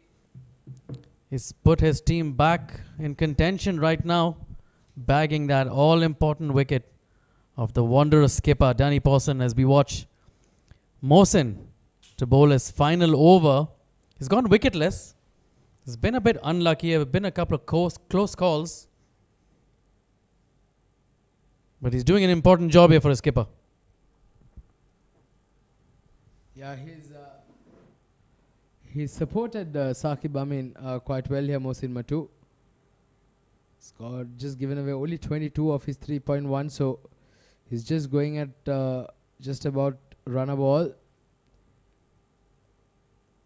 69 runs required of 47 balls.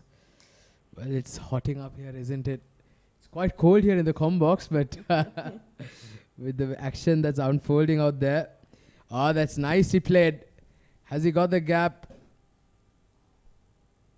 Oh, I think they missed a trick that they should have tried and got for a double. The fielder was on the slide.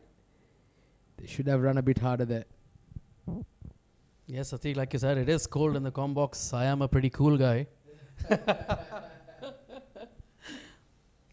Run rate, or the required run rate, should I say, nearing 9 for the first time. It's hasn't touched 9 yet.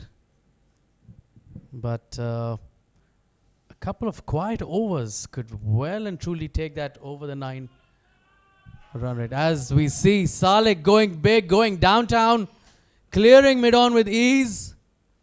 Gets a maximum. Looked like he wanted to go more squarer, trying to sweep it through over Cow's corner, but it ended up going to long on, clearing the fence with ease there. So Salek picking on from where Danny left off.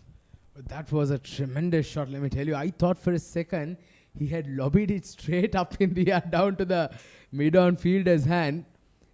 But that had some power behind it. It just kept going.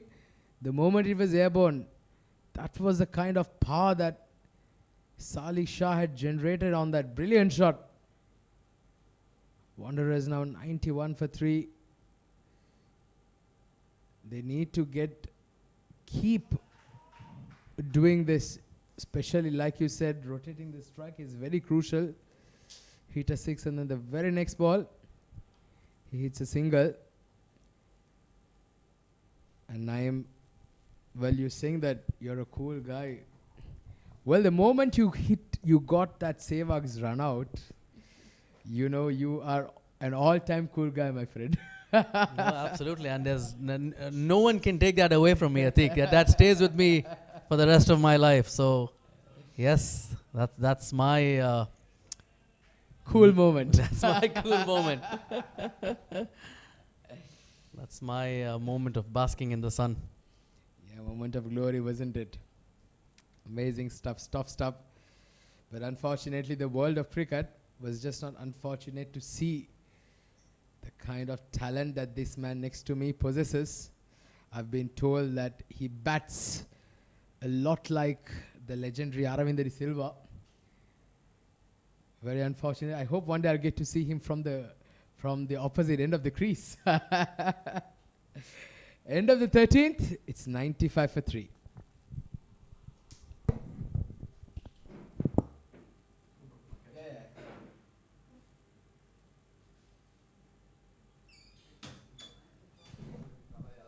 So this is the story so far.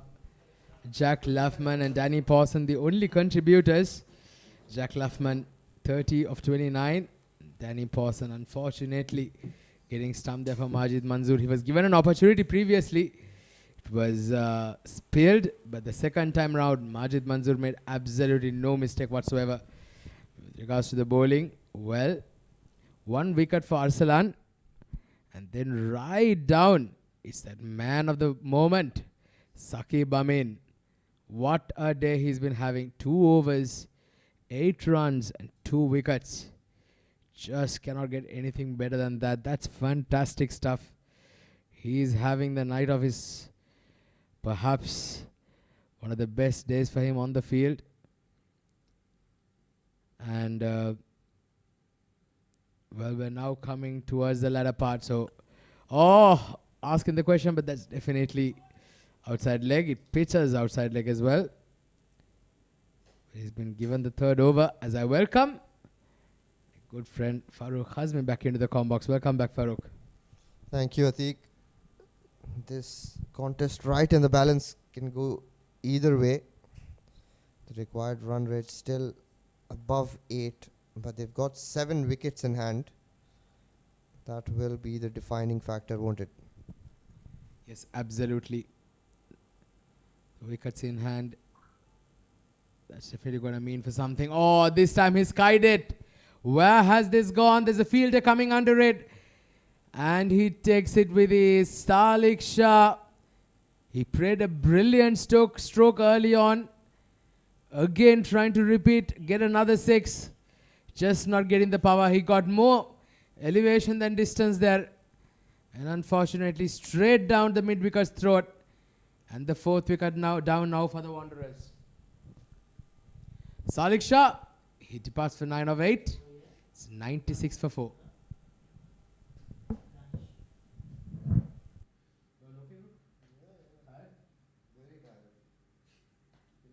When I came here, Rashid is telling me, I thought I'll let you rest. Why the fuck did you not tell me? I told him even now, if you want, I'll go. I swear, I want to go home and sleep. No, now tell me. Bro, why don't you say so? Why don't you just go like you want and then say?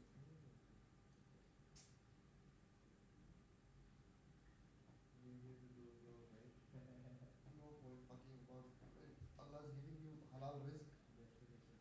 No point fucking that up. Halal rizq is the most difficult to earn these days. That is the most difficult thing in life right now. Well, the very agile Ben Wilgoss out to bat. Very busy cricketer. Very impressive wicketkeeper. Well, yeah, absolutely.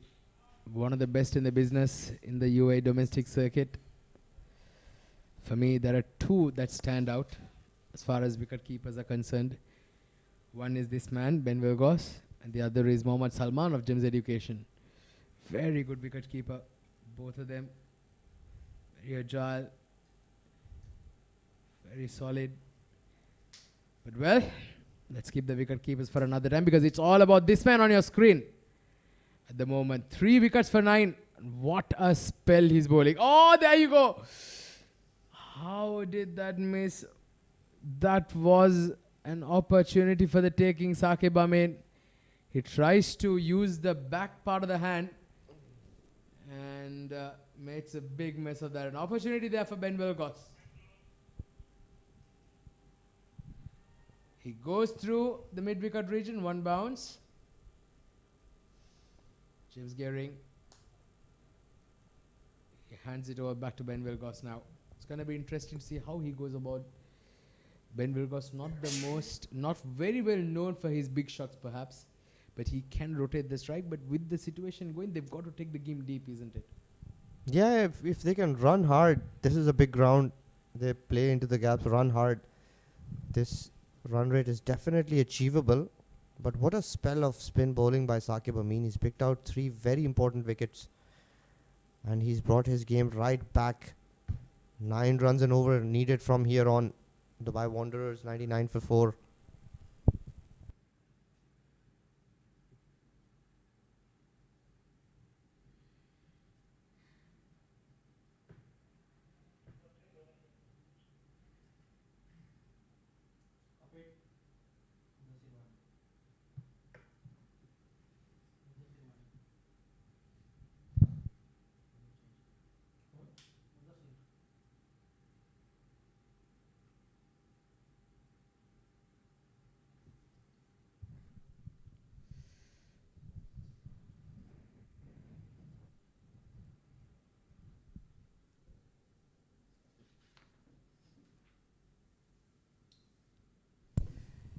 Well, 99 for 4 Wanderers. They require another 54 more runs, 36 balls.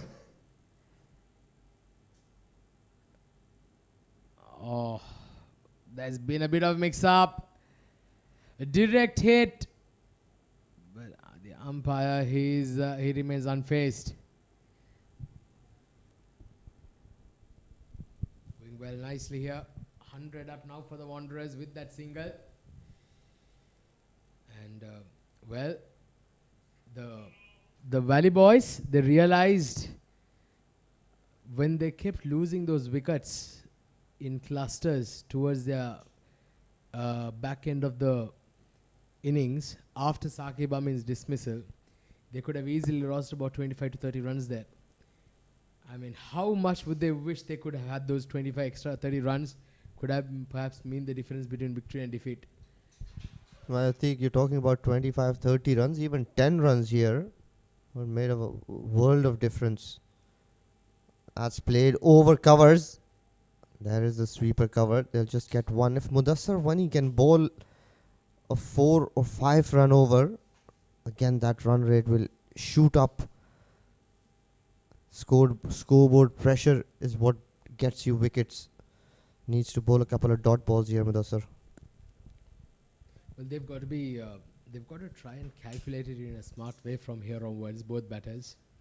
They've got 34 balls, 52 runs to get. So they've just got to try and target one ball of an over to get a boundary. And then they try and rotate the singles. That means they'll end up getting 9 runs of the over. So that way they'll hit the required rate. So they'll take minimum amount of risk, but they'll get the maximum result. And they've got to take the game deep, because still 51 runs seems to be a long way away. But if they can somehow try and chip in and perhaps get to about 20 runs required, maybe of the last even 8 balls, 7, 8 balls, you can still chance your arm. So they've got to try and take it deep. They've got to play it smart here. Good single. There you go. That's what we've been talking about. Got to show that intent. And they've already managed to pick up 7 runs playing risk-free cricket here in this over so far. Well, that's the thing. They just need to pick those 1s and 2s. Just run hard. This is a big ground. There are 2s on offer all over the ground. If they can run hard, they're definitely in the game. They're still not out of it. Well, I beg your pardon. They just got only 6 runs so far. They've just got 1 more ball to go in the over. The Sarwani. He's bowled a decent one so far. He's gone for none for 27. Last ball of the 15th coming up. Good finish from Mudassar Wani. 15 overs done. The Wanderers, they require another 48 runs to win in 30 more balls.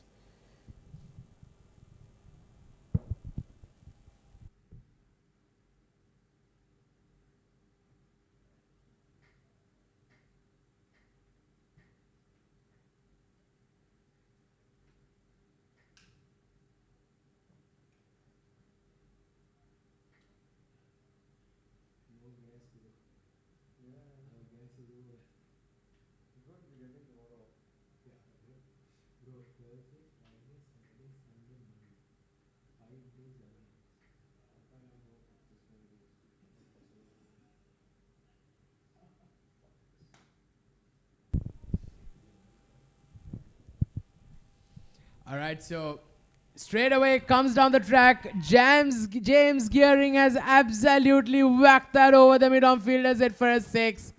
A much needed one. And that's a brilliant shot. And Saqib Amin bowling his 4th over. And he's given away the first boundary of his spell and he's come off his last over. That's a brilliant shot from James Gearing. But this is where you need to be a lot more proactive. You need to look at the scoreboard, realize they need 9 and over. They're going to take a risk off the first ball. That was a calculated risk and a poor delivery. That was a hit-meet ball. Got to the pitch of it. This is a quicker one. Just got an outside edge. Pick up a quick single. So that's good on James Gearing's part. Now he's got 7 runs of the first 2 balls of the over. Now Ben Wilgoss, he's just got to make sure that he doesn't play dots here. He's got to somehow try and rotate the strike. 41 required or 28 balls. Bring it closer. Bring it within striking distance. You need to make sure that you bring it down to striking distance before you can launch. There you go. Very smart. Very smart cricket by the Wanderers batters. Absolutely, this is good cricket. Pinched a single. Should not have been a single there. 8 runs of just 3 balls. I reckon James is going to go for another big one here. Well, I hope not. 3 more deliveries of Saqib Amin's over. He's bowled quite well so far. That's the smart thing to do. The right thing to do. There you go. Runs keep coming. You play risk-free cricket, you play smart cricket, the runs will come your way. Already they've got 10 runs of this over so far. They've still got 2 more overs. Under the circumstances of how Saqib Amin's bowled, it is an expensive over for him. 3 for 21 now. Oh, nicely played.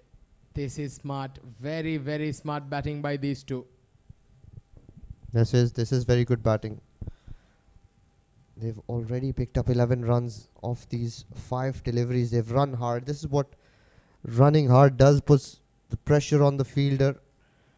That's where they can misfield. A fumble can probably get you another run.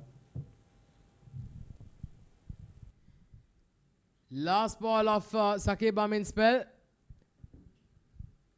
And just a single been given. So it's been an expensive over to finish it off for Saqib Amin. 12 runs of that over, but yet look at his figures. 3 for 23 of his spell overs.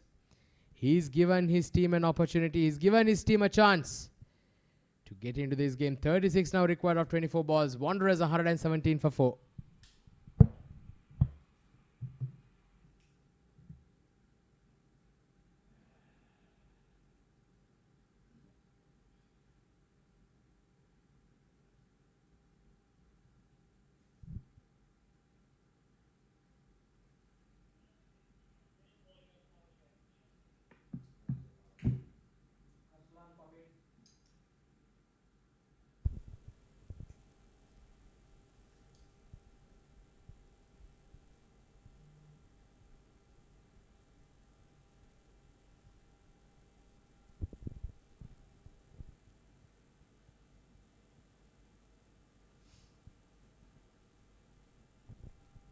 But this is a good bowling change here. Arsalan Mughal is brought back into the attack. If he can bowl a miserly over as he has in his first spell, maybe pick up James Gearing in the process, they'll be right back in it. Required run rate still at 9, in spite of that big over. But they'll have to strike at 9 and over from here. Last 4. 36 in 4. You always favor the batting side at this point.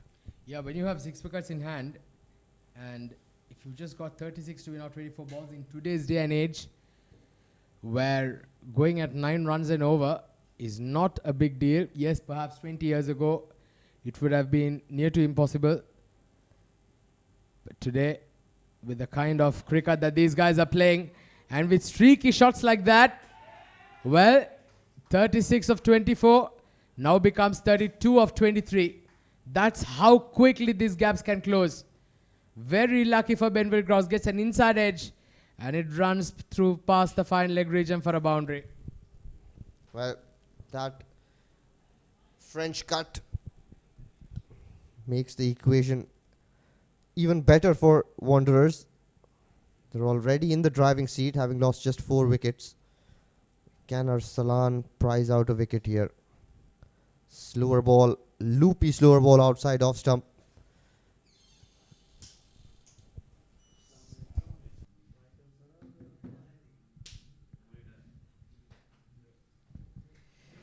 Benville Gross 10 of 9. 121 for 4. James Gearing 20 of 16, 32 now required of 22 balls.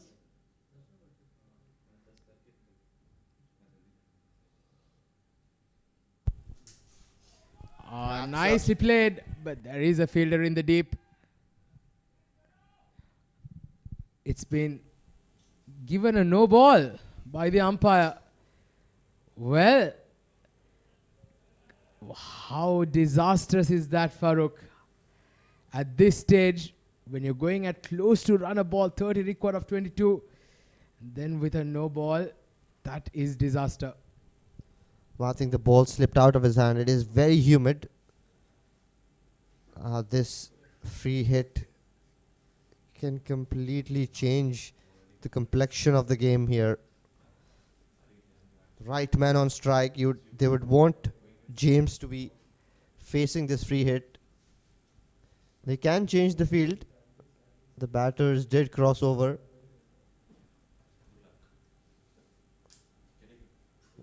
Right on the money, Arsalan there. James going for that lap shot.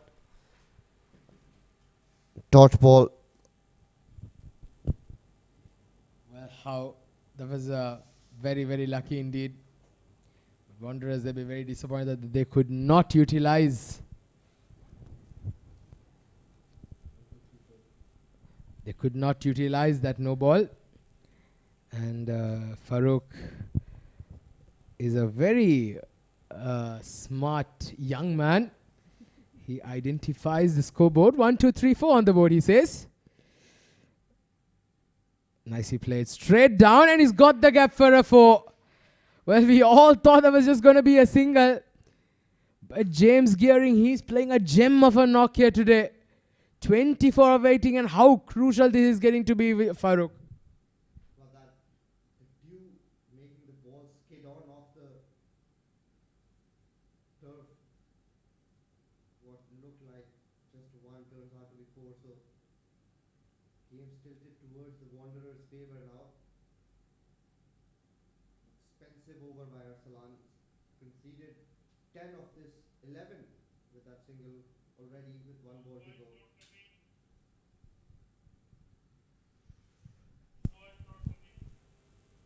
16.5 overs, 128 for 4. Well, this is hotting up now, Farooq. It's really, really hotting up. 25 of 19. Looks like we've had some...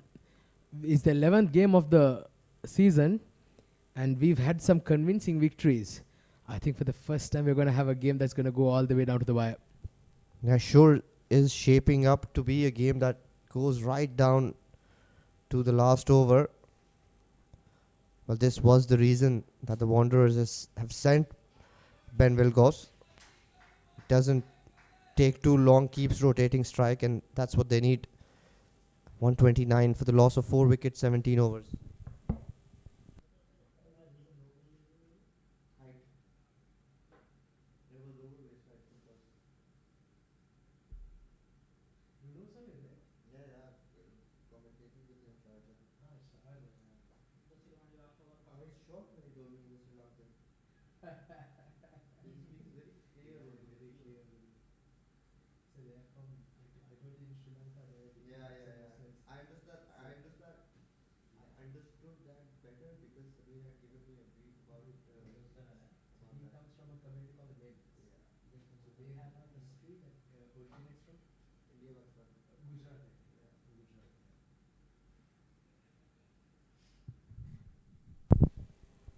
Well, so 129 for 4.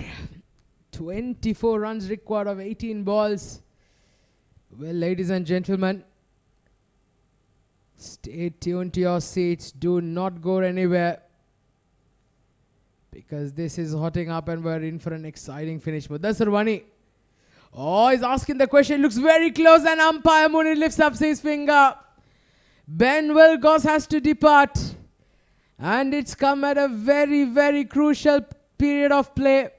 Just at the start of the 18th over, just when we felt that Ben Wilgoss and James was getting a good partnership, going a 33-run stand between the two. Just missed a straight one there, Ben Wilgoss. He has to depart there, you say. Agony in his face. He departs for 11 of 12. 129 for 5.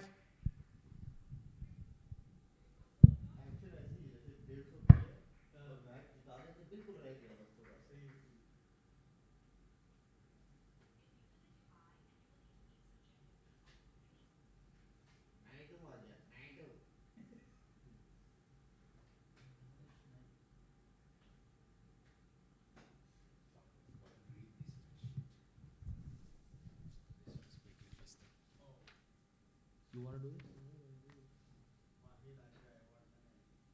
Why?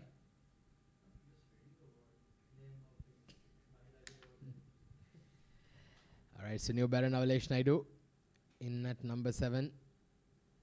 Well, is there a twist in the tail is the question here right now. What are we going to have? What is there in store for us? Looks like it's going to be a power pack night here for us here at the ICCA Academy. Well, a wicket always changes the complexion of a game. This is a timely wicket. That's well played again. This should not have been one. The fielders that are inside the ring, especially for the new batter, need to be up. Need to keep the new batter on strike. If they give them easy singles, this game is done and dusted. Well, they'll need this man, James Gearing's wicket right now. James Gearing's wicket is what's going to be the prize for the Wanderers. And if they can somehow find to get him out, they'll have belief that they can get over the line. But James Gearing, he's played a wonderful little cameo here. Comes down the track and there he goes. Another wicket falls and James Gearing has to depart. Is there a twist in the tail? The men in red and black are fighting back and they're fighting back in style. What a brilliant spell of ball, and this is from Mudassar Wani. A quicker one. And James Gearing being caught napping and he has to depart. Well, this is what scoreboard pressure does to you. Really a brain fade there from James Gearing, who's playing brilliantly. Boundary and a 6 in that 25. Needed to stick around to see his team through. Maybe another day. Wanderers 130 for 6.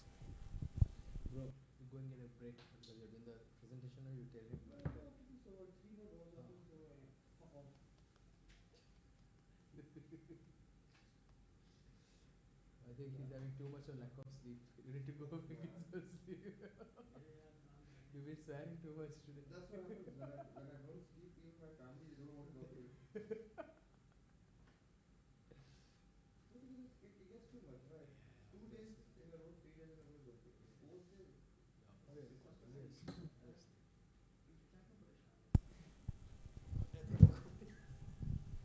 Well, so it's going to be Abdullah Kayani.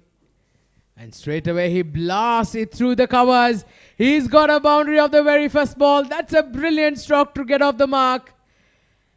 And, well, the pendulum keeps swinging and swinging and swinging to and fro. Which way is it going to go? Well, Abdullah is no mug with a bat. He can bat and he can hit a long ball. Look at that. Cross batted that through that cover region. Gets a very, very important boundary. Still in the balance here. Could go either way. 19 of just 14 deliveries. Maybe 2 dots can tilt the equation back into the favor of the Valley Boys. Well, but what an over this has been. 2 wickets, 5 runs of it from Mudassar Wani. Nicely played. Very, very smart cricket there. Just you got the boundary, now get a single and get out of the non-strikers end. Now Alesh Naidu, he's just got one job to do right now. Just 18 runs required of 2 with 13 balls. I think it would not be a bad thing if he can perhaps try and chance his arm and get a boundary of this ball. Yeah, that will definitely ease the pressure on the team. I'd say this is poor fielding again. This was okay, no run. He's saved there. The captain staring at his fielder there. End of 18 overs, 135 for 6. Chalo, bhai, chalo. 9 by aunga, auna. 9 by auna. 4 ke aunga. Bro, point is you understood what I spoke. No, that's it.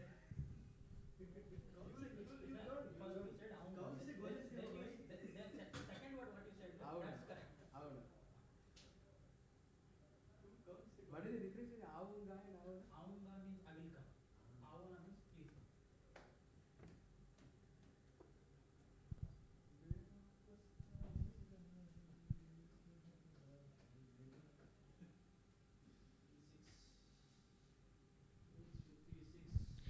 All right, so it's 18 overs, 135 for 6. The Wanderers. Navalesh Naidu, 1 of 2. Abdullah Kayani, 5 of 2. And the Wanderers, they just require 18 runs of 12 balls here. What a finish we are heading up to. We're in for an absolutely humdinger of a game. As my good friend Naimuddin Aslam, I beg your pardon, joins me in the comm box. Welcome back, Naim. Thank you, Atik. It's not for the faint-hearted. 18 runs of 12 deliveries. You would think that the batting team would get it, but 6 down.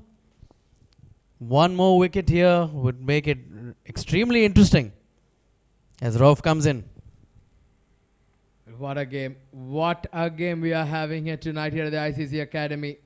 The pendulum's been swinging and swinging to and fro, Naim.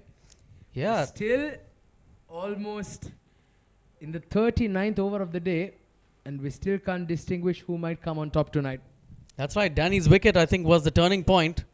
They were cruising along at that stage when Danny was batting, and then the minute that wicket fell, it's gone a bit pear-shaped for Wanderers. As Rauf comes back again, 2 back-to-back dot deliveries. He started off well here. 18 required of 10 now. Well, so a quick mention of the sponsors. The tournament organizer being the ICC Academy, the streaming partner Fan Code, support sponsors 7 districts, the podcast partner Crick Express, and the broadcast and event partner Sport Ethics. Thank you very much for your support for putting up this brilliantly good tournament in our hands. As straight away it's been put into the gap for a boundary from Abdullah Kayani, the second one of the over. The pressure is being released, and it's been released out of Abdullah Kayani's bat. This is brilliant hitting from the left-hander. Crucial boundary that, Atik. He hit a boundary before this as well towards the extra cover. So clearly that looks like his strong spot. But Rauf going a touch fuller, giving him that room and conceding that boundary. 14 required now of 9. Well, this is just scintillating stuff, isn't it? He goes over the point region, does short of the fielder. And he's made a big mess of that. Was that a chance? Saqib Amin, who's had a brilliant day in the field today, batted really well, bowled extremely well, but, well, we'll just have a look at the replay there. Oh, completely misjudged it. He was more closer to the ball than he thought he was. And then he just kept dipping on him, and then he just couldn't get under it. That's right. He made a meal of that. Not only was it a chance, had he taken that, it would have been 14 of 8 and 7 down. But he's let that slip through between his legs, gone past the boundary for 4 runs. That means now it's 10 runs required of 8 deliveries. Very costly. All the hard work done by Saqib. Oh, this is just class. This is class. Abdullah Kayani is putting on a gem of a cameo here for the Wanderers. 6 required now of 7 balls, and the Wanderers now are hot favorites to win this game. What an over this has been for the Wanderers. 3 boundaries, and it all coming out of Abdullah Kayani's bat. 3 consecutive boundaries of Rauf's over. And now they just require 6 runs to win of 7 balls. Naim, what a turnaround this has been. That's right. He's turned the tides well and truly in favor of the Wanderers now, as he goes behind point for another boundary.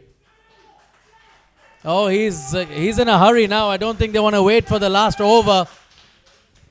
The Wanderers players in delight right now. Can't control their emotions, and rightly so. Abdullah has just turned this game in the space of 4 or 5 deliveries here. 151 for 6 at the end of 19, requiring only 2 of the final over. Well, so that's the replay. The 4 boundaries that was hit in this over. The first one through the mid-off region. Second one, the point. And then, unfortunately, Saqib Abi not able to get that. Third one over the cover fielder. And then the last one, he gets the gap to perfection through the point. 4 consecutive boundaries. And there you go. That was perhaps the final nail in the coffin for the Valley boys. Staring down a second consecutive defeat. What a performance this has been. There you go. That's the victory. That's the winning runs for the Wanderers tonight. It's been a terrific run chase and it's been a fantastic one. It's been absolutely brilliant. No.11 just putting up the finishing touches, but thanks to this man, Abdullah Kayani, 21 of 8. It was so close. It was then yet so far for the Valley boys. Oh, we've been treated to a stellar of a game here. So often these low-scoring encounters turn out to be the humdingers. And today's game, no exception, going down to the wire. Although 5 balls to spare may look like a comfortable victory, but Valley boys making the Wanderers sweat out there after having posted 152 when they're outing batting first. Abdullah, the man on your screen, calm under pressure, nerves of steel there. 4 crucial boundaries that changed the course of the game. What looked like 18 from 12 balls, what looked like it would go down to the last ball or 2, ended up with 5 balls to spare. Wanderers winning with 5 balls to spare there. Great game tonight we've witnessed. Both teams fighting it out there. And at one stage, after about 15 overs in the second inning, difficult to pick a winner. Atiq. Well, it was terrific. Just terrific to say the least. That's all that you can say about it. The men in pink, they were just fantastic. Unfortunate for the Valley boys, but I'll say they lost the game with the bat. 20 to 25 run shot is finally what it comes down to. Well, so this is how the Wanderers fared up with the bat. Jack Laffman right up the top of the order. Kept things very steady as Scott Doody was dismissed quite cheaply. And then in walks the skipper, Danny Pawson, and what an innings that was. 40 of 30. Had a good partnership on with Jack Laffman before Jack Laffman had to depart. And then a couple of very, very loose shots. Saw a mini collapse before James Gearing and Ben Wilcox came together. Put up a decent partnership. 25 and 11 respectively between the two. And then finally, it was that man right below your screen, Abdullah Kayani. What a way to finish the innings. Look at that. 21 of 8 balls. When he came into bat, they required 18 to win of 12. And then 4 consecutive boundaries of that penultimate over just turned the tide, and it just basically sealed the deal. So excellent stuff this is for the Wanderers. As we go through the bowling card, 3 wickets for Saqib, clearly the pick of the bowlers. He did it on, he turned it on with the bat earlier as well. He was entrusted by his skipper. He did not disappoint. Rauf not picking up a wicket, conceding 39 runs. Arslan giving away 21 for his 1 wicket. Mudassar went for 33 of his 4 overs. Mohsin went for 33, 2 of his 4 overs. But just not enough on the day, Valley boys. Wanderers coming up trumps and picking up the victory in the last over. As we go through the wickets and the highlights, Danny Pawson had a good knock. Jack Laffman and Danny both putting on a steady partnership. At one stage when they were batting, it looked like they would get through home with a few overs to spare. And then the all-important wicket of Jack Laffman firstly, taking a deep square. Danny Pawson kept going his merry ways. And then missed one, ran down the track, missed one. That started off a mini collapse. Saqib picking up 3 wickets, 3 crucial wickets in the middle, following up his great achievement, great effort with the bat. As we see a few more boundaries by James Gearing and Ben Wilcox, and then Wilcox had to depart, LBW. James Gearing followed. And Abdullah in the end, favouring that offside, struck 5 boundaries to the offside. 4 in one particular over. That chance, missed chance, could have been costly again, but all's well that ends well for Wanderers. As we take a look at the match summary, Valley Boys batting first, 152 for 9. Saqib top scoring with 56 of 37. Mohsin ably supporting him with 41 of 30. Abdullah Kayani, who finished off the game, picked up 3 wickets as well. Kamran and Danny each picking 2 wickets. Dubai Wanderers in the end needed 19.1 overs to get over the line with 155. Danny Pawson, the skipper, top scoring with 40. Jack Leffman, 30. James Gearing, 25. Saqib, the man who did it with the bat, again picking up 3 wickets. Mudassir picked up 2 and Arslan picked up 1. So there you have it, the summary. Dubai Wanderers win by 4 wickets. As we take a quick look at the leaderboard, Anish right on top with the runs. Mohsin Mattu, who contributed about 40 runs today, climbing up the leaderboard. Second position, 108 runs. Muhammad Hassan, who hit that scintillating 100 yesterday, 107. Those are the top 3 run getters in the league so far. Still early days.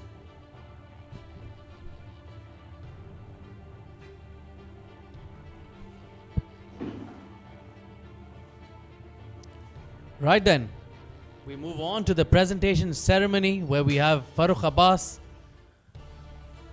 who will take you through to the presentation and to the conclusion of this event.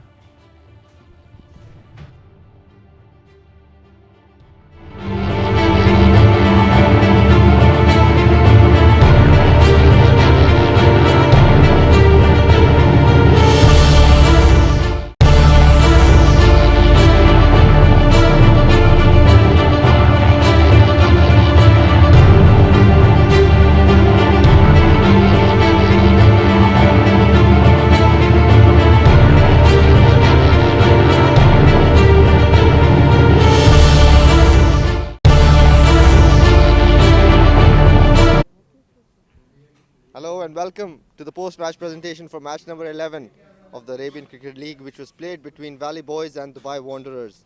Before we begin, we would like to thank our sponsors for their unwavering support towards the tournament. Tournament organizer ICCA, Academy, streaming partner, fan code support, sponsor 7 districts, podcast partner Crick Express, broadcast and event partner Sports Ethics. Match number 11, Valley Boys won the toss and elected to bat. Ended up scoring 152. Second innings, that score was chased down by the Wanderers with 4 wickets to spare. We had a few notable performances, but the man of the match was Abdullah Kayani for his 21 runs lower down the order and his 3 crucial wickets. I would like to invite our match referee Razak Ali to hand over the Player of the Match award to Abdullah Kayani.